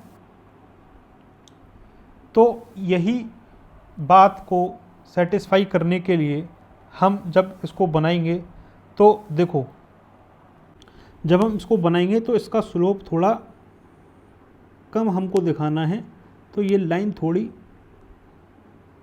इस तरीके से बनेगी, इस तरीके से। तो बी पॉइंट से सी पॉइंट तक जाने में जो प्रेशर का डिस्ट्रीब्यूशन आपको देखने को मिलेगा, ये कुछ इस तरीके से देखने को मिलेगा ब्लू वाले फ्लूइड में, इस तरीके से, लाइक दिस, ठीक है। और मैं इसको थोड़ा आगे तक बना देता हूँ ताकि आप समझ पाएँ कि इसका स्लोप कैसे हम लोग दिखाएंगे।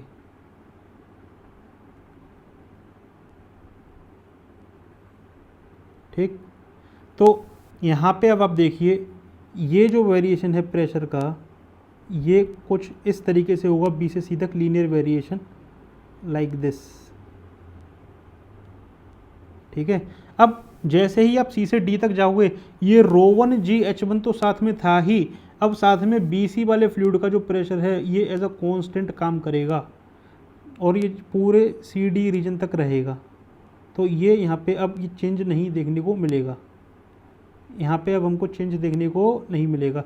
तो ये निकल करके आ जाएगा ρ2Gh2, यहाँ पे ये ρ2Gh2 निकल करके आ गया इतना।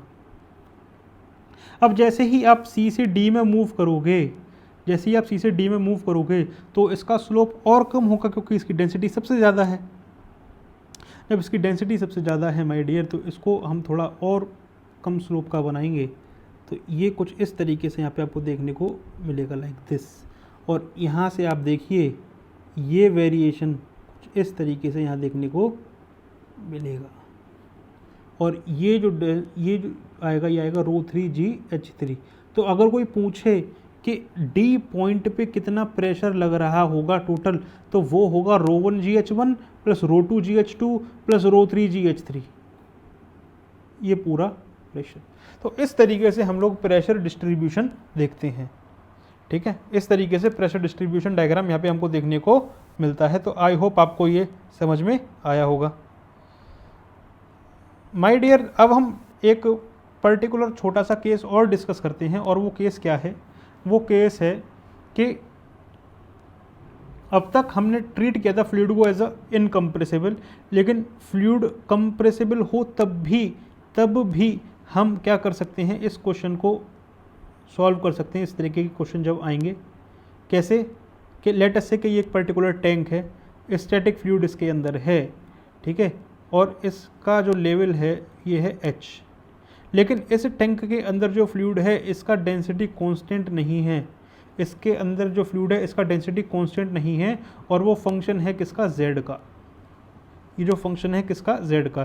तो लेट अस से कि जो फंक्शन z का बन रहा है वो बन रहा है कुछ इस तरीके का, that is 4z³ plus 3z² plus 2z, इस तरीके से कुछ फंक्शन है, ठीक है। डेंसिटी इस तरीके से डिपेंड कर रही है, density is given by this. तो यहाँ पे मैंने बताया था कि ये वाली जो इक्वेशन है that is del P by del Z is equals to minus of ρg, ये वैलिड है हर तरीके की फ्लूइड के लिए, चाहे कंप्रेसिबल चाहे इनकम्प्रेसिबल। तो कुछ नहीं करना है, dP is equals to minus G as a common बाहर आ जाएगा, रो बाहर नहीं आएगा इंटीग्रेशन के, क्योंकि रो खुद dz पे डिपेंड कर रहा है। अब इसको जब आप इंटीग्रेट कर दोगे, अगर हम बात करते हैं गेज स्टडी की, तो एटमॉस्फेरिक प्रेशर को 0 मान लो। तो नीचे की तरफ जब हम मेज़र करेंगे, that is at z equals to 0, pressure is 0, we are going to consider the कौन सी स्टडी, गेज स्टडी। इसके बाद अगर हम बात करते हैं, when we are moving h distance below this liquid, then we are going to have the pressure let us say p। तो ये जो बात आती है निकल करके, ये जो प्रेशर होगा ये आएगा -g integration of 0 to -h, और ये जो प्रेशर का वेरिएशन है वो ये equation 4z³ plus 3z² plus 2z, और साथ में आ गया लेट अस से ये dz। तो जब आप इसको सॉल्व कर लोगे तो ये निकल कर के आएगा minus G Z raise to the power 4 plus Z cube plus Z square and limits are from 0 to minus H. ठीक है, क्लियर। तो इस तरीके से जब आप इसको सॉल्व करोगे तो ये निकल कर आएगा minus G Z raise to sorry H raise to the power 4 minus H cube plus H square.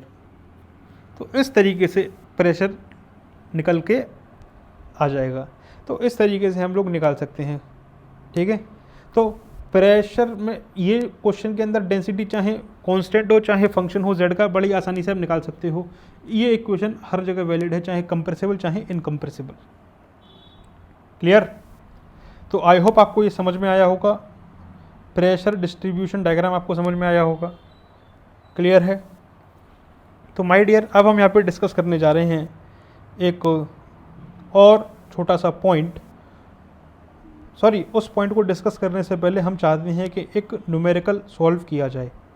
तो न्यूमेरिकल सॉल्व करने के लिए माय डियर हम निकालते हैं अपने क्वेश्चन सेट को, और ये हमारे पास क्वेश्चन सेट अपनी स्क्रीन पे आ गया है। माय डियर, ये जो क्वेश्चन सेट है हमारे पास, देखो इसमें से क्वेश्चन नंबर 1 जो है हम पहले ही सॉल्व कर चुके हैं। पिछले लेक्चर में हमने क्वेश्चन नंबर 1 सॉल्व किया था, क्वेश्चन नंबर 2 भी हमने पिछले लेक्चर में सॉल्व किया था। आज हम बात करेंगे क्वेश्चन नंबर 3 के बारे में। ठीक है, तो क्वेश्चन नंबर 3 के बारे में हम यहाँ पे बात करने जा रहे हैं। सबसे पहले हम क्वेश्चन को पढ़ लेते हैं कि क्वेश्चन नंबर 3 क्या कह रहा है। क्वेश्चन नंबर 3 पूछ रहा है about the intensity of pressure. So what is the intensity of pressure and he is asking for the gauge pressure my dear. So intensity of gauge pressure is asked in the ocean at a depth of 1500 metre. यहाँ पे दो अलग अलग case हैं, जिसमें कि पहले case में कहा जा रहा है कि 1500 मीटर की गहराई पर ओशियन के अंदर गेज प्रेशर कैलकुलेट करो, treating water as a incompressible with a specific weight of 10,050 newton per metre cube. ठीक है, और दूसरे केस में कह रहे हैं कि वाटर को एज अ कंप्रेसिबल मान करके गेज प्रेशर कैलकुलेट करना है, और इस तरीके से कि डाटा गिवन है कि फ्री सरफेस पे स्पेसिफिक वेट है इतना, और जो बल्क मॉड्यूलस है वाटर का वो है 2070 mega Newton per metre square. बहुत ही शानदार सवाल है माय डियर, बहुत ही बेहतरीन सवाल है। तो क्वेश्चन नंबर 3 को हम यहाँ पे डिस्कस कर रहे हैं। तो देखिए क्वेश्चन नंबर 3 को कैसे डिस्कस करते हैं। इसको मैं थोड़ा छोटा कर लेता हूँ। यहाँ पे देखिए क्वेश्चन नंबर 3 का discussion. So we are going to discuss question number 3 and part number A. सबसे पहले यहाँ पे बोला जा रहा है कि ये एक ओशियन है जिसका ये लेट अस से फ्री सरफेस है, और कोई पॉइंट है let us say a at a depth of 1500 metre from the surface. तो इस डेप्थ पे हमको क्या करना है, गेज प्रेशर निकालना है। गेज प्रेशर निकालना है at this location A, treating water as incompressible, और उसका जो स्पेसिफिक वेट है ये कितना है 10,050 न्यूटन पर मीटर क्यूब। ठीक है, ये गिवन है। तो माय डियर कुछ नहीं करना है, जो हाइड्रोस्टैटिक लॉ होता है डेप्थ वाला फॉर्मूला वो लगा दो। That is the variation of pressure with the depth will be given as dp by dz is equals to minus times of gamma. ठीक है, तो dp will be equals to minus gamma into dz। Integration gamma को हमने यहाँ से बाहर निकाला है क्योंकि वेट डेंसिटी जो है वो कांस्टेंट है, क्योंकि वाटर को क्या ट्रीट करना है पहले केस में इनकम्प्रेसिबल। ये हमारी रेफरेंस है, तो ये हमारा हो गया z इज इक्वल्स टू 0। जब हमारे पास z इक्वल्स टू 0 था तो वहाँ पे प्रेशर क्या है, 0 है, एटमॉस्फेरिक प्रेशर नहीं है, 0 है, क्योंकि गेज प्रेशर हमको निकालना है। रेफरेंस लेकर के चलेंगे एटमॉस्फेरिक प्रेशर को। फिर बात करते हैं कि जब हम -1500 मीटर नीचे जाएंगे तो वहाँ पे प्रेशर कितना होगा, तो वो होगा पी गेज एट ए। तो यहाँ से देखो जो गेज प्रेशर निकल कर के आएगा एट ए, ये निकल कर के आएगा कितना, 1500 into specific weight, 1500 into specific weight. और जब इसको सॉल्व कर लोगे 1500 इंटू स्पेसिफिक वेट कितना दिया है, 10,050 न्यूटन पर मीटर क्यूब। तो ये निकल कर के आ जाएगा जब सॉल्व करोगे 15.075 mega Newton per metre square. ये आंसर निकल करके आएगा, कैलकुलेट करके देख लेना, ठीक है। तो ये था पहला पार्ट, बड़ा आसान था। क्वेश्चन नंबर जो इसका सेकंड पार्ट है वो थोड़ा डिफ़िकल्ट है, यहाँ पे थोड़ा दिमाग लगाना पड़ेगा। देखो क्या कह रहे हैं, क्वेश्चन सेम है कि एक ओशियन है, उस ओशियन के 1500 मीटर नीचे, इस ओशियन के 1500 मीटर नीचे एक पॉइंट है, वहाँ लेट अस से कि ये ए पॉइंट है, यहाँ पे हमको गेज प्रेशर कैलकुलेट करना है। लेकिन यहाँ पर वाटर जो कंसीडर करना है वो क्या किया है, कंप्रेसिबल वाटर जो यहाँ पे ट्रीट किया गया है माय डियर, वो किया गया है कंप्रेसिबल। और साथ में ये भी गिवन है कि जो वेट डेंसिटी है एट द फ्री सरफेस वो कितनी है, 10,050 न्यूटन पर मीटर क्यूब। और साथ में जो बल्क मॉड्यूलस है वाटर का ये है 2070 mega Newton per metre square. अब यहाँ पे देखो क्या होता है। सबसे पहली बात, अगर हम बात करते हैं बल्क मॉड्यूलस की माय डियर, तो ये जो बल्क मॉड्यूलस होता है ये होता है density into dP divided by D rho. भाई भूल मत जाना, ये फर्स्ट चैप्टर से आया है, बल्क मॉड्यूलस की जो प्रॉपर्टी थी, ठीक है जी, क्लियर है। लेकिन माय डियर एक चीज़ और यहाँ पे आप समझो, जो dP बाई dz होता है ये होता है माइनस ऑफ रो जी। तो इसका मतलब ये है कि जो dP है इसको लिखा जा सकता है minus of rho G dz, ठीक है। तो इस इक्वेशन को उठा करके हम लोग इसमें ले करके चले जाएंगे। तो जो बल्क मॉड्यूलस निकल करके आया ये निकल करके आ जाएगा minus of rho square into G D Z divided by D rho, ठीक है, क्लियर। यहाँ पे जो बल्क मॉड्यूलस है वाटर का वो क्या है, कांस्टेंट है, डेट इज के इज़ अ कांस्टेंट। लेकिन ये जो डेंसिटी है माय डियर, ये डेंसिटी हर जगह वेरी कर रही होगी, ठीक है ना, ये डेंसिटी हर जगह वेरी कर रही होगी। तो यहाँ पे हम क्या कर रहे हैं, यहाँ पे हम लिख लेते हैं K by G into D rho divided by rho square is equals to minus G D Z, minus G D Z, ठीक है। यहाँ पे कुछ गड़बड़ हो गई क्या, गड़बड़ हो गई यहाँ पे भाई, ये गड़बड़ हुई यहाँ पे, देखो ये वाली गड़बड़, ये जी को उठा के के नीचे लेके आए, ठीक है, इस डी रो को यहाँ ऊपर लेके आए और रो स्क्वायर को यहाँ लेके आए, तो यहाँ बचा माइनस डी जेड। अब ठीक है, क्लियर, अब ठीक है। के क्या है कांस्टेंट, जी क्या है कांस्टेंट, लेकिन स्पेसिफिक वेट जो है वो चेंज कर रहा है। इसका मतलब माय डियर ये है कि डेंसिटी चेंज कर रही होगी तो स्पेसिफिक वेट चेंज करेगा, क्योंकि जी क्या है एज अ कांस्टेंट ट्रीट कर सकते हैं। जाहिर सी बात है डेंसिटी चेंज कर रही होगी विद रिस्पेक्ट टू डेप्थ। तो जब हम बात कर रहे हैं एट z इक्वल्स टू 0, तो लेटेस्ट डेंसिटी थी रो नोट।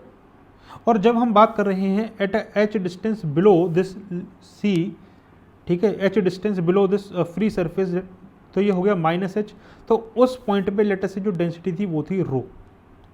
तो जब हम इसको सॉल्व करके इस इंटीग्रेशन को सॉल्व करेंगे तो ये निकल करके आएगा कितना, minus of 1 upon rho, minus of 1 upon rho, limit from rho naught to rho, और ये निकल करके आ जाएगा h। ठीक है, तो यहाँ से निकल करके आया कि k upon G will be written as, यहाँ पे फिर से गड़बड़ हो गई, limit are from rho naught to rho. ठीक है, तो यहाँ पे हम इसको लिख सकते हैं 1 upon rho note minus 1 upon रो, और ये आ गया लाइक दिस h।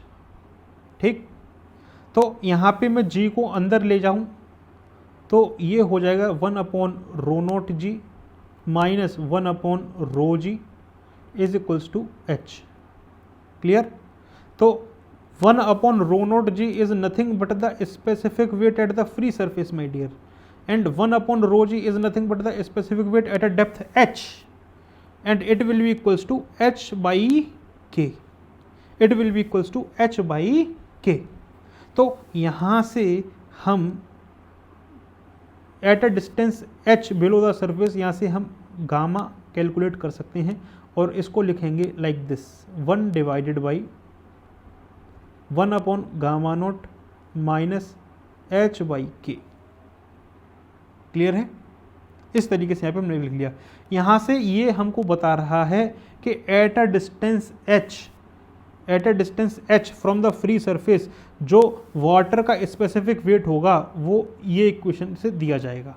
अब कुछ नहीं करना है, सारा डेटा गिवन है, तो एट अ डेप्थ h जो वाटर का स्पेसिफिक वेट होगा वो निकाल लेते हैं माय डियर। फ्री सरफेस पे कितना गिवन है, फ्री सरफेस पे गिवन है 10050 Newton per metre cube, Newton per metre cube. ठीक है जी, और साथ ही साथ में यहाँ पे जो h गिवन है वो गिवन है 1500, लेकिन जो k यहाँ पे गिवन है वो गिवन है 2070 mega Newton per metre square. तो इसको मैं क्या कन्वर्ट कर रहा हूँ, मैं इसको कन्वर्ट कर रहा हूँ किलो न्यूटन में, तो यहाँ पे हम 1000 का मल्टीप्लाई और कर देते हैं। ठीक है जी, क्लियर है।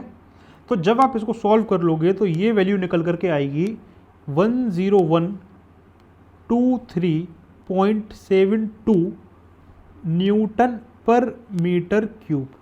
मतलब at a depth 1500 metre below the free surface जो स्पेसिफिक वेट होगा वाटर का वो इतना होगा। क्लियर। अब यहाँ पे समझो, क्या स्पेसिफिक वेट पूछा था? क्या नहीं पूछा था स्पेसिफिक वेट, वो पूछ रहा है प्रेशर कितना होगा, वो पूछ रहा है प्रेशर कितना होगा। तो प्रेशर निकालने के लिए माय डियर हमको फिर से बल्क मॉड्यूलस पे जाना पड़ेगा, और बल्क मॉड्यूलस क्या होता है, rho times of dp by D rho. ठीक है, बल्क मॉड्यूलस तो कांस्टेंट है, तो k को हम इसको इस तरीके से लिखते हैं k D rho by rho is equals to D P. यहाँ पे लगाएंगे इंटीग्रेशन, यहाँ लगाएंगे हम इंटीग्रेशन। ठीक है, इस तरीके से। तो माय डियर जब हम बात कर रहे हैं फ्री सरफेस की, तो फ्री सरफेस पे प्रेशर जो था वो था 0, क्योंकि गेज स्टडी की बात की जा रही है, और फ्री सरफेस पे लेट से डेंसिटी था हमारे पास रो नॉट। ठीक है, जब हम बात कर रहे हैं the pressure at a depth h, let say वहां पे प्रेशर था PA, वहां पे प्रेशर था PA, तो वहां पे डेंसिटी चेंज हो रही है क्योंकि हमने वाटर को क्या ट्रीट किया है, वाटर को क्या ट्रीट किया है, कंप्रेसिबल। तो लेट से जो डेंसिटी थी वहां पे वो थी रो। तो यहां से जब आप देखोगे तो ये निकल करके आएगा जो गेज प्रेशर है at the point A treating water as a compressible, तो ये निकल करके आएगा K into log rho by rho naught, K into log rho by rho naught. अगर मैं इस लॉग के अंदर ऊपर नीचे एक्सेलरेशन ड्यू टू ग्रेविटी से मल्टीप्लाई कर दूं तो क्या कोई फर्क पड़ेगा? नहीं पड़ेगा। ठीक है, इसके बाद यहाँ पे देखो rho G is nothing but the specific weight of the water at a depth h, and rho naught G is the specific weight of the water at the free surface. तो ये हमारे पास निकल करके आ गया प्रेशर का equation. सारा data given है, इस इक्वेशन के अंदर भर के ना, इस इक्वेशन के अंदर भर देना। तो के जो है बल्क मॉड्यूलस है that is 2070 mega Newton per metre square. ठीक है, देखो ये जो पूरी क्वांटिटी आएगी डायमेंशनलेस, तो जो प्रेशर की यूनिट आएगी वो बल्क मॉड्यूलस की यूनिट के बराबर आएगी, तो हम यहाँ पे mega Newton per metre square में ही निकाल लेते हैं। तो ये आ गया, साथ में लॉग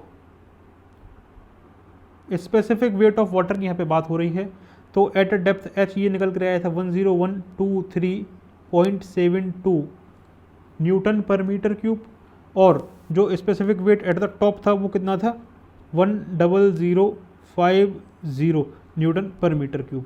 तो जब आप इसको सॉल्व कर लोगे माय डियर, तो ये निकल करके आएगा 15.128 mega Newton per metre square. ये गेज प्रेशर निकल करके आया है सेम क्वेश्चन में जब हमने वाटर को ट्रीट किया है एज अ कंप्रेसिबल। ठीक है, तो ये वाला जो पार्ट था,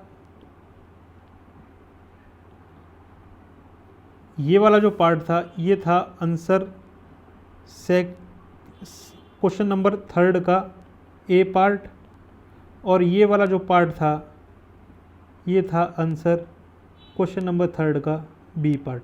माय डियर, बहुत ही बेहतरीन प्रॉब्लम था ये, आपको समझ में आया होगा कि कितना बेहतरीन प्रॉब्लम है ये। बी वाला पोर्शन स्पेशली ये बहुत ही बढ़िया क्वेश्चन था। तो क्वेश्चन नंबर 3 भी हमने यहाँ पे डिस्कस कर लिया है। ठीक है जी, तो अभी ऐसा कोई क्वेश्चन नहीं है जो अब हम इसमें डिस्कस कर सकें इस लेवल पे, तो चलिए बढ़ते हैं आगे।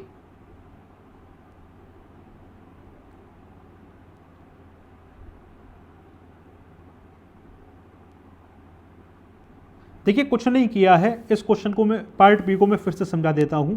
क्वेश्चन में ये था कि फ्री सरफेस पे वाटर का स्पेसिफिक वेट गिवन था, हमको यहाँ पे वाटर को ट्रीट करना है एज अ कंप्रेसिबल। जाहिर सी बात है जो डेंसिटी है वो वेरी करेगी विद रिस्पेक्ट टू डेप्थ।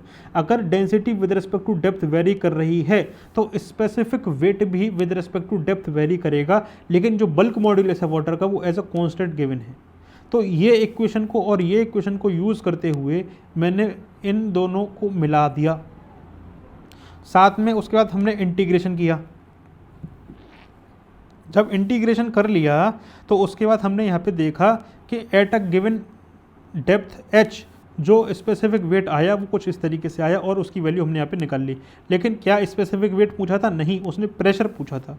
तो फिर से हमने बल्क मॉड्यूलस की इक्वेशन उठाई और हमने दो लिमिट्स के बीच में उसको इंटीग्रेट कर दिया और फिर से उसको सॉल्व कर लिया। सारा डेटा नोन था अब हम लोग को, इसलिए हमारे पास आंसर निकल करके आ गया 15.128 mega Newton per metre square. तो बहुत ही शानदार क्वेश्चन था ये। ठीक है जी, अब हम यहाँ पे बात करने जा रहे हैं एक बहुत ही ज़्यादा इम्पोर्टेंट पॉइंट की, और वो क्या है, यहाँ पे हमारा डिस्कशन ख़त्म होता है इस क्वेश्चन का। अब जो नेक्स्ट इंपॉर्टेंट बात यहाँ पे आ रही है निकल करके वो ये है कि जो प्रेशर है वो होता है independent of the shape and size of the container. It depends only on the vertical depth of the fluid. It depends only on the vertical depth of the fluid. My dear, कैसे यहाँ पे समझो,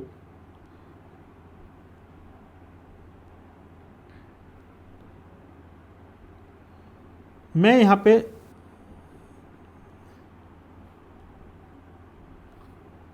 scale की help से एक level set कर दे रहा हूँ लाइक दिस। ठीक है, अब यहाँ पे हम इतने लेवल में हम लोग डिफरेंट शेप्स के कंटेनर बनाएंगे। ठीक है, तो लेट अस से कि ये क्या है, हमारे पास एक ट्यूब है, वर्टिकल ट्यूब है। ठीक है,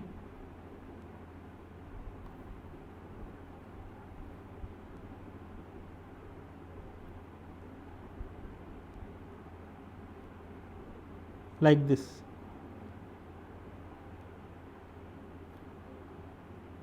इस तरीके से। अब दूसरा जो ट्यूब है ये मैं इसको इंक्लाइंड कर देता हूँ इस ट्यूब को मैंने इसमें इंक्लाइंड कर दिया, ठीक है, लाइक दिस। ये मैंने एक दूसरा बीकर लिया कुछ इस तरीके से, लाइक दिस,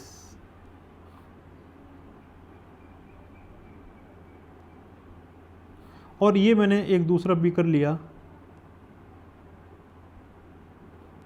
इस तरीके से, लाइक दिस, ठीक है। तो यहाँ पे हम क्या कंसीडर कर रहे हैं कि इन बीकर का जो वर्टिकल डेप्थ है वो क्या है, सेम है, डेट इज h, और इनके अंदर, इन बीकर के अंदर भरा हुआ है क्या,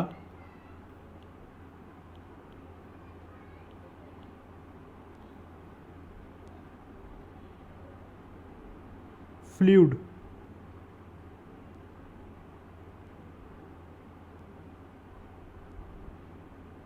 ठीक है।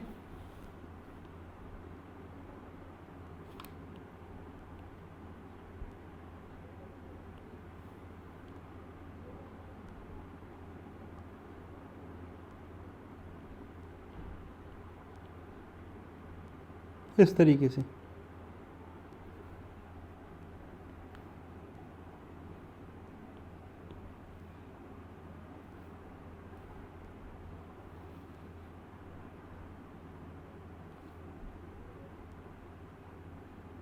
इसके अंदर क्या भरा हुआ है पूरे में, अरे यार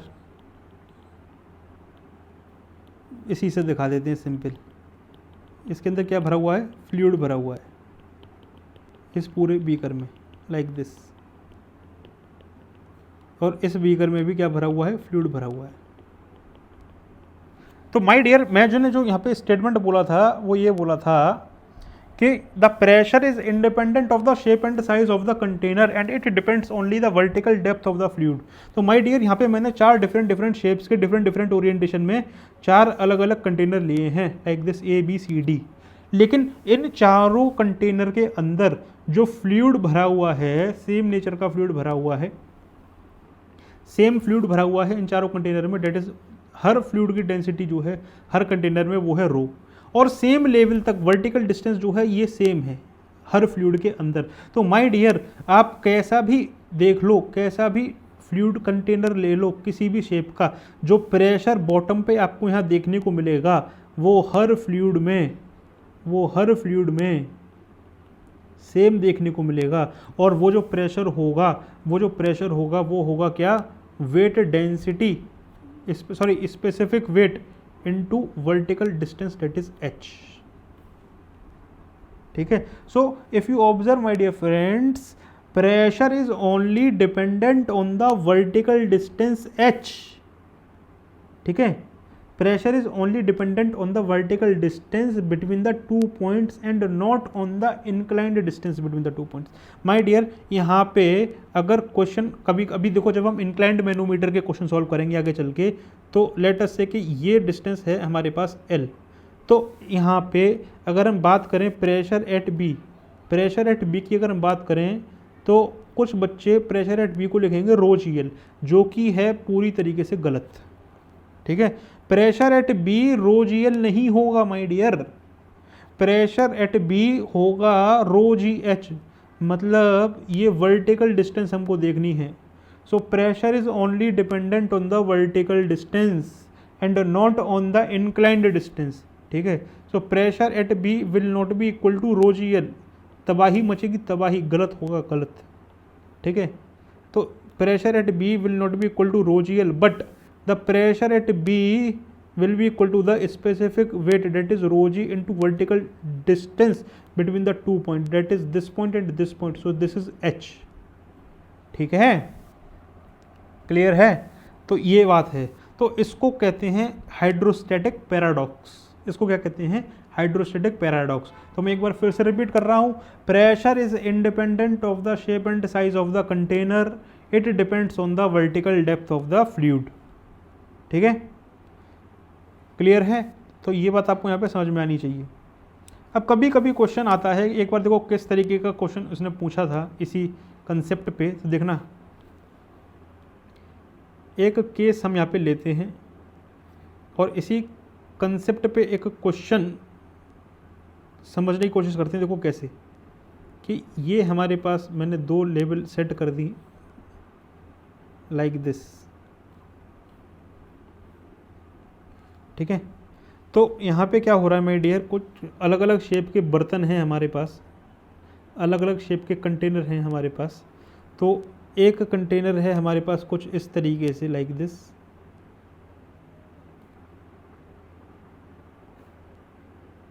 ठीक है।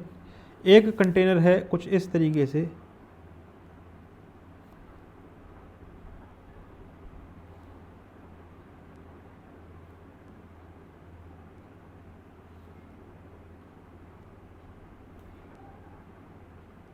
और एक कंटेनर है कुछ इस तरीके से,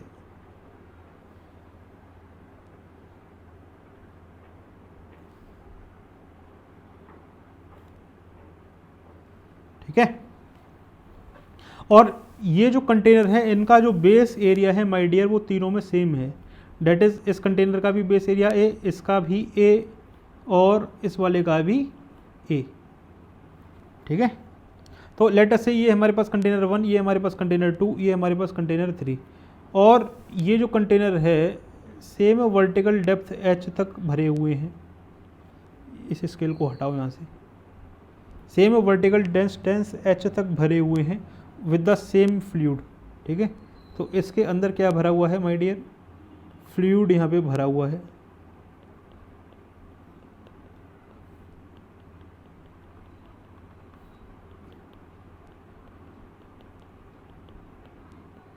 ठीक है। सेम वर्टिकल डिस्टेंस तक भरा हुआ है फ्लूइड, सेम नेचर का। तो माय डियर अगर हम बात करते हैं किसके बारे में, प्रेशर के बारे में, तो ध्यान दो कि pressure is dependent only the vertical depth and not on the shape and size of the container. So if we measure the pressure in case of 1, in case of 2 and in case of 3, we are observing that they are filled up to the same vertical distance h. So the pressure will be same at the base in each container and will be equal to rho g h. ये निकल करके आया पहला observation, ठीक है। अगर बात करते हैं कि इस प्रेशर की वजह से इस कंटेनर के बेस पे जो फोर्स लग रहा होगा डेट इज़ प्रेशर फोर्स, तो जो प्रेशर फोर्स होता है माय डियर वो होता है प्रेशर इनटू एरिया। अब क्योंकि एरिया जो है, ये जो एरिया है तीनों कंटेनर का सेम है, तो जाहिर सी बात है जो प्रेशर फोर्स होगा 1 पे वो होगा P1A1 that is rho G H into A. इसी तरीके से प्रेशर फोर्स इन कंटेनर 2 वो होगा P2A2, तो वो भी आ जाएगा रो जी एच इंटू ए। और इसी तरीके से प्रेशर फोर्स इन कंटेनर 3 ये भी आ जाएगा rho 3A3 that is rho G H into A. तो कुल मिलाकर के बात ये निकल करके आई कि जो यहाँ पे प्रेशर फोर्स है वो भी तीनों कंटेनर में क्या है, सेम है, ठीक है। तो ये हमारे पास सेकंड ऑब्जर्वेशन निकल करके आया। लेकिन अगर हम बात करें किसके बारे में, वेट के बारे में, वेट के बारे में बात करते हैं माय डियर। तो वेट के बारे में जब हम यहाँ पे बात करेंगे तो सबसे पहले यहाँ पे बात आएगी किसके बारे में, वेट के बारे में। तो जाहिर सी बात है माय डियर वेट के बारे में अगर हमको डिस्कशन करना है तो हमको मेन मोटिव है कि मास से, क्योंकि एक्सेलरेशन ड्यू टू ग्रेविटी का मल्टीप्लाई कर देंगे तो वेट निकल जाएगा। तो मास को हम लिख सकते हैं density into volume, density into volume. तो जो वेट होगा ये हो जाएगा rho G V, rho constant G constant, ठीक है। रो कांस्टेंट जी कांस्टेंट, खाली वेरिएबल क्या है, वॉल्यूम। हर कंटेनर का माय डियर वॉल्यूम डिफरेंट है, तो जो वेट है वो वॉल्यूम पे डिपेंड करेगा, जो वेट है वो वॉल्यूम पे डिपेंड करेगा, ठीक है ना। तो मैं क्या कर रहा हूं कि मेरे को फर्स्ट कंटेनर, सेकंड कंटेनर और थर्ड कंटेनर का वॉल्यूम कंपेयर करना है। तो मैं क्या कर रहा हूं, मैं इस फर्स्ट वाले कंटेनर को उठा करके सेकंड वाले कंटेनर पे रख देता हूँ। तो देखो जब हम इसको उठा करके इसके ऊपर रखेंगे, क्योंकि बेस एरिया सेम है तो ये बेस इसके ओवरलैप कर जाएंगे, और ये जो फर्स्ट वाला कंटेनर है ये सेकंड वाले कंटेनर के ऊपर कुछ इस तरीके से रखा जाएगा। तो कुल मिलाकर के आप यहाँ पे देख सकते हो कि ये रेड वाली लाइन जो रिप्रेजेंट कर रही है, ये रिप्रेजेंट कर रही है वॉल्यूम ऑफ कंटेनर 1, और ये जो ब्लैक वाली लाइन है ये रिप्रेजेंट कर रही है वॉल्यूम ऑफ कंटेनर 2। तो जाहिर सी बात ये है माय डियर कि जब आप इन दोनों को यहाँ पे देखोगे तो ये ऑब्जर्वेशन यहाँ से आपको पता चलता है कि volume of 1 is greater than volume of 2। ठीक है, volume of 1 is greater than volume of 2। इसी तरीके से अगर हमको कंपैरिजन करना है थर्ड का वॉल्यूम के साथ में, तो मैं क्या करता हूँ, इस सेकंड वाले कंटेनर को उठा करके थर्ड वाले कंटेनर पर रख देता हूँ, क्योंकि इसका जो बेस एरिया है वो सेम है। तो देखो यहाँ पे क्या होगा, देखो इसका जो बेस है सेम एरिया का है, तो अगर मैं जब इसको उठा के यहाँ रखूँगा तो ये मैंने उठा करके रख दिया किसको, सेकंड वाले कंटेनर को उठा करके यहाँ पे। ठीक है, तो यहाँ पे आप देखो ये जो ब्लैक वाली लाइन है ये रिप्रेजेंट कर रही है सेकंड वाले कंटेनर का वॉल्यूम, और यहाँ पे ये जो रेड वाली लाइन रिप्रेजेंट कर रही है ये कर रही है थर्ड वाले कंटेनर का वॉल्यूम। तो यहाँ से आपको ये बात सीधे सीधे पता चल रही है, that is volume of container 2 is greater than volume of container 3। Volume of container 2 is greater than volume of container 3। ठीक है, क्लियर है। तो देखो V1 is greater than V2 but V2 is greater than V3, तो ये order निकल करके यहाँ से आया। तो जितना ज़्यादा वॉल्यूम उतना ज़्यादा वेट माय डियर। तो यहाँ से देखो जो वेट आएगा वो फर्स्ट वाले कंटेनर में ज़्यादा आएगा इस फ्लूइड का वेट, और फिर आएगा सेकंड वाले कंटेनर में, फिर आएगा थर्ड वाले कंटेनर में। ये बात यहाँ पे आपको समझ में आई। तो इस तरीके से यहाँ पे ऑब्जर्वेशन हम लोग कर सकते हैं। तो ये हमारे पास थर्ड ऑब्जर्वेशन आया। पहला ऑब्जर्वेशन किसका, प्रेशर का। सेकंड ऑब्जर्वेशन किसका, प्रेशर फोर्स का। थर्ड ऑब्जर्वेशन किसका, फ्लूइड के वेट का। ठीक है, तो इस तरीके से यहाँ पे हम लोग यहाँ पे देख सकते हैं। क्लियर, समझ में आया। अब हम यहाँ पे डिस्कस करते हैं अपना इस लेक्चर का आखिरी टॉपिक, और वो है variation of pressure in air. Variation of pressure in air, ये है हमारा आज का आखिरी टॉपिक डिस्कशन का। यहाँ पे एक हमारी एजम्पशन है,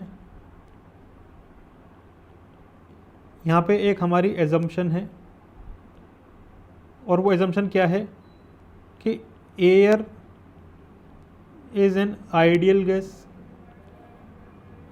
एंड एट आइसोथर्मल कंडीशन,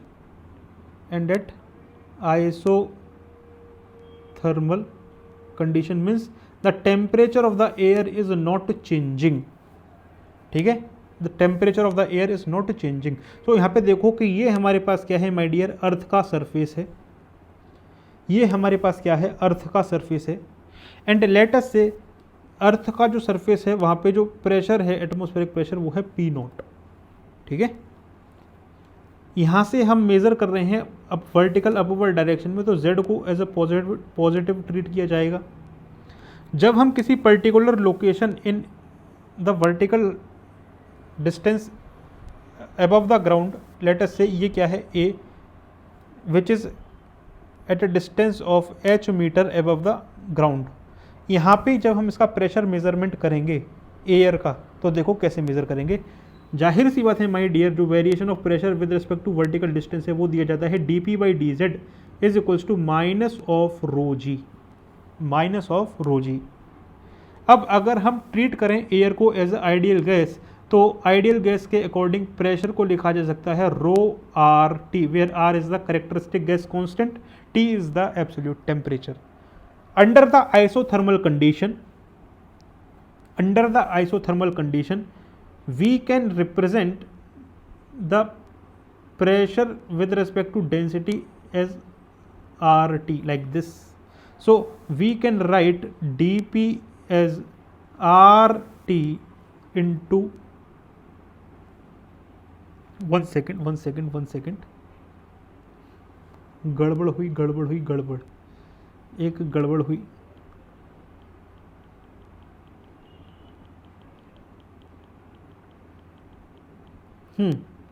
जब हम एयर को as a ideal gas treat करेंगे तो ये हमारे पास आ जाएगा रो आर टी।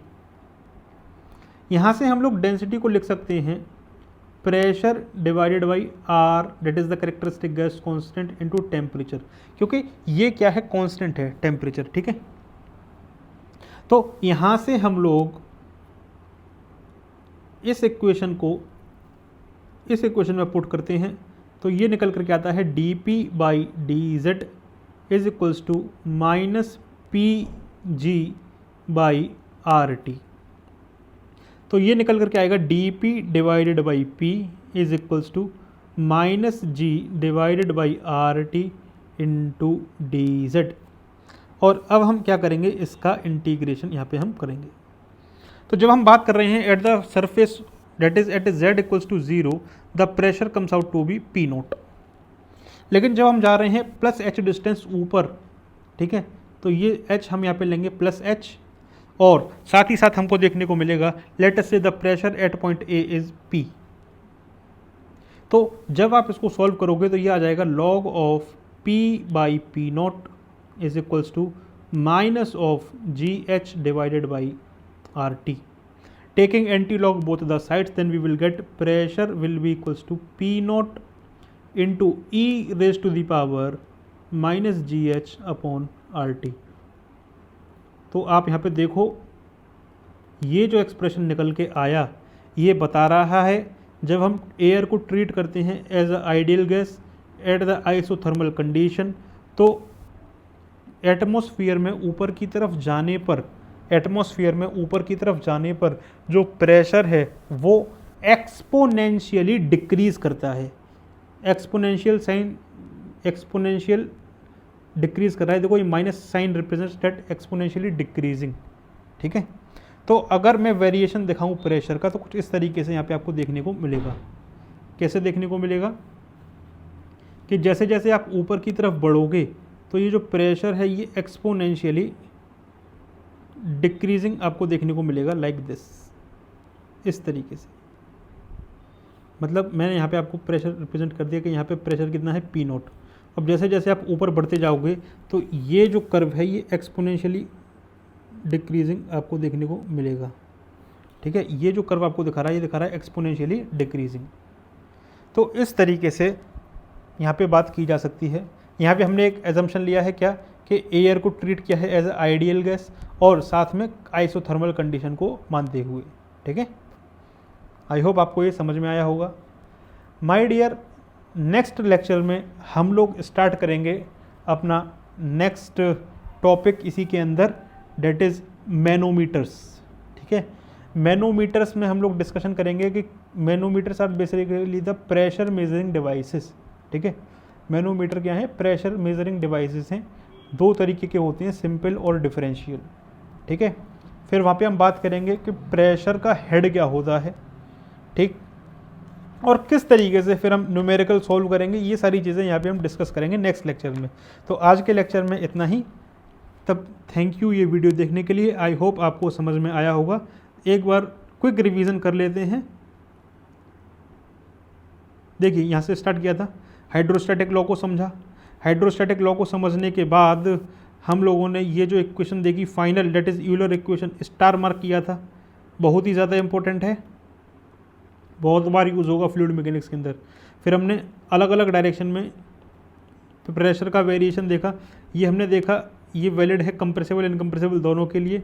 फिर हमने यहाँ पे देखा pressure at a depth h in case of liquids, उसके बाद फिर हमने देखा एक जनरलाइज्ड केस जिसमें हमने देखा कि प्रेशर का डिस्ट्रीब्यूशन कैसे शो करते हैं डायग्राम में। इसके बाद फिर हमने डिस्कशन किया एक जनरलाइज्ड दूसरा केस जिसमें हमने देखा कि प्रेशर अगर Z के साथ वेरी करे तो किस तरीके से सॉल्व करेंगे। और लो बैटरी, ओके कोई बात नहीं। उसके बाद फिर हमने देखा एक न्यूमेरिकल, बहुत ही शानदार न्यूमेरिकल था। थर्ड का ए पार्ट तो बहुत ईजी था, लेकिन थर्ड के बी पार्ट में जो वाटर था एज अ कंप्रेसिबल ट्रीट करना था, जिसकी वजह से स्पेसिफिक वेट हर लोकेशन पे चेंज होता विद रिस्पेक्ट टू डेप्थ। तो सबसे पहले स्पेसिफिक वेट निकाला, उस स्पेसिफिक वेट को निकालने के बाद फिर से इक्वेशन को यूज़ करते हुए वहाँ पे प्रेशर हमने कैलकुलेट किया इस इक्वेशन को यूज़ करते हुए। तो आई होप आपको ये समझ में आया होगा।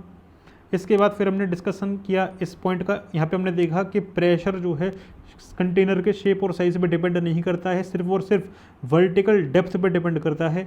अगर सेम लिक्विड भरा हुआ है तो ये इंक्लाइंड डिस्टेंस पे डिपेंड नहीं करेगा, वर्टिकल डिस्टेंस पे मेज़र करेगा। तो यहाँ से हमने ये बात समझी। उसके बाद फिर हमने एक जनरलाइज्ड केस देखा जिसमें हमने प्रेशर डिस्ट्रीब्यूशन, प्रेशर फोर्स का वेरिएशन और जो वेट है उसके कंपैरिजन, ये सारी चीज़ें हमने की। उसके बाद फिर हमने वेरिएशन ऑफ प्रेशर देखा in case of air, treating air as an ideal gas then isothermal condition. और फिर आज का ये लेक्चर हमारा यहाँ पे कंक्लूड होता है। नेक्स्ट लेक्चर में जो हमारा डिस्कशन होगा माय डियर, वहाँ पे हम शुरू करेंगे इक्विवेलेंट फ्लूइड कॉलम। फिर हम डिस्कशन करेंगे किसका, मैनोमीटर्स का। और साथ में हम डिस्कशन करेंगे एक और डिवाइस का, डेट इज़ बैरोमीटर। बेसिकली जो एटमॉस्फेरिक प्रेशर है, standard atmospheric pressure 101.325 kilo pascal, ये बैरोमीटर से मेज़र किया जाता है। तो आई होप आपको आज का ये लेक्चर समझ में आया होगा। बहुत ही बेहतरीन सीरीज़ चल रही है फ्लूइड मैकेनिक्स की।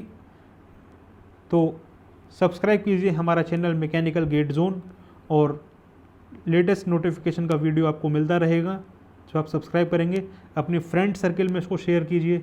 यहाँ पे आपको सारा कंटेंट फ्री डिलीवर किया जा रहा है। चलिए मिलते हैं नेक्स्ट लेक्चर में, तब तक के लिए ऑल द बेस्ट।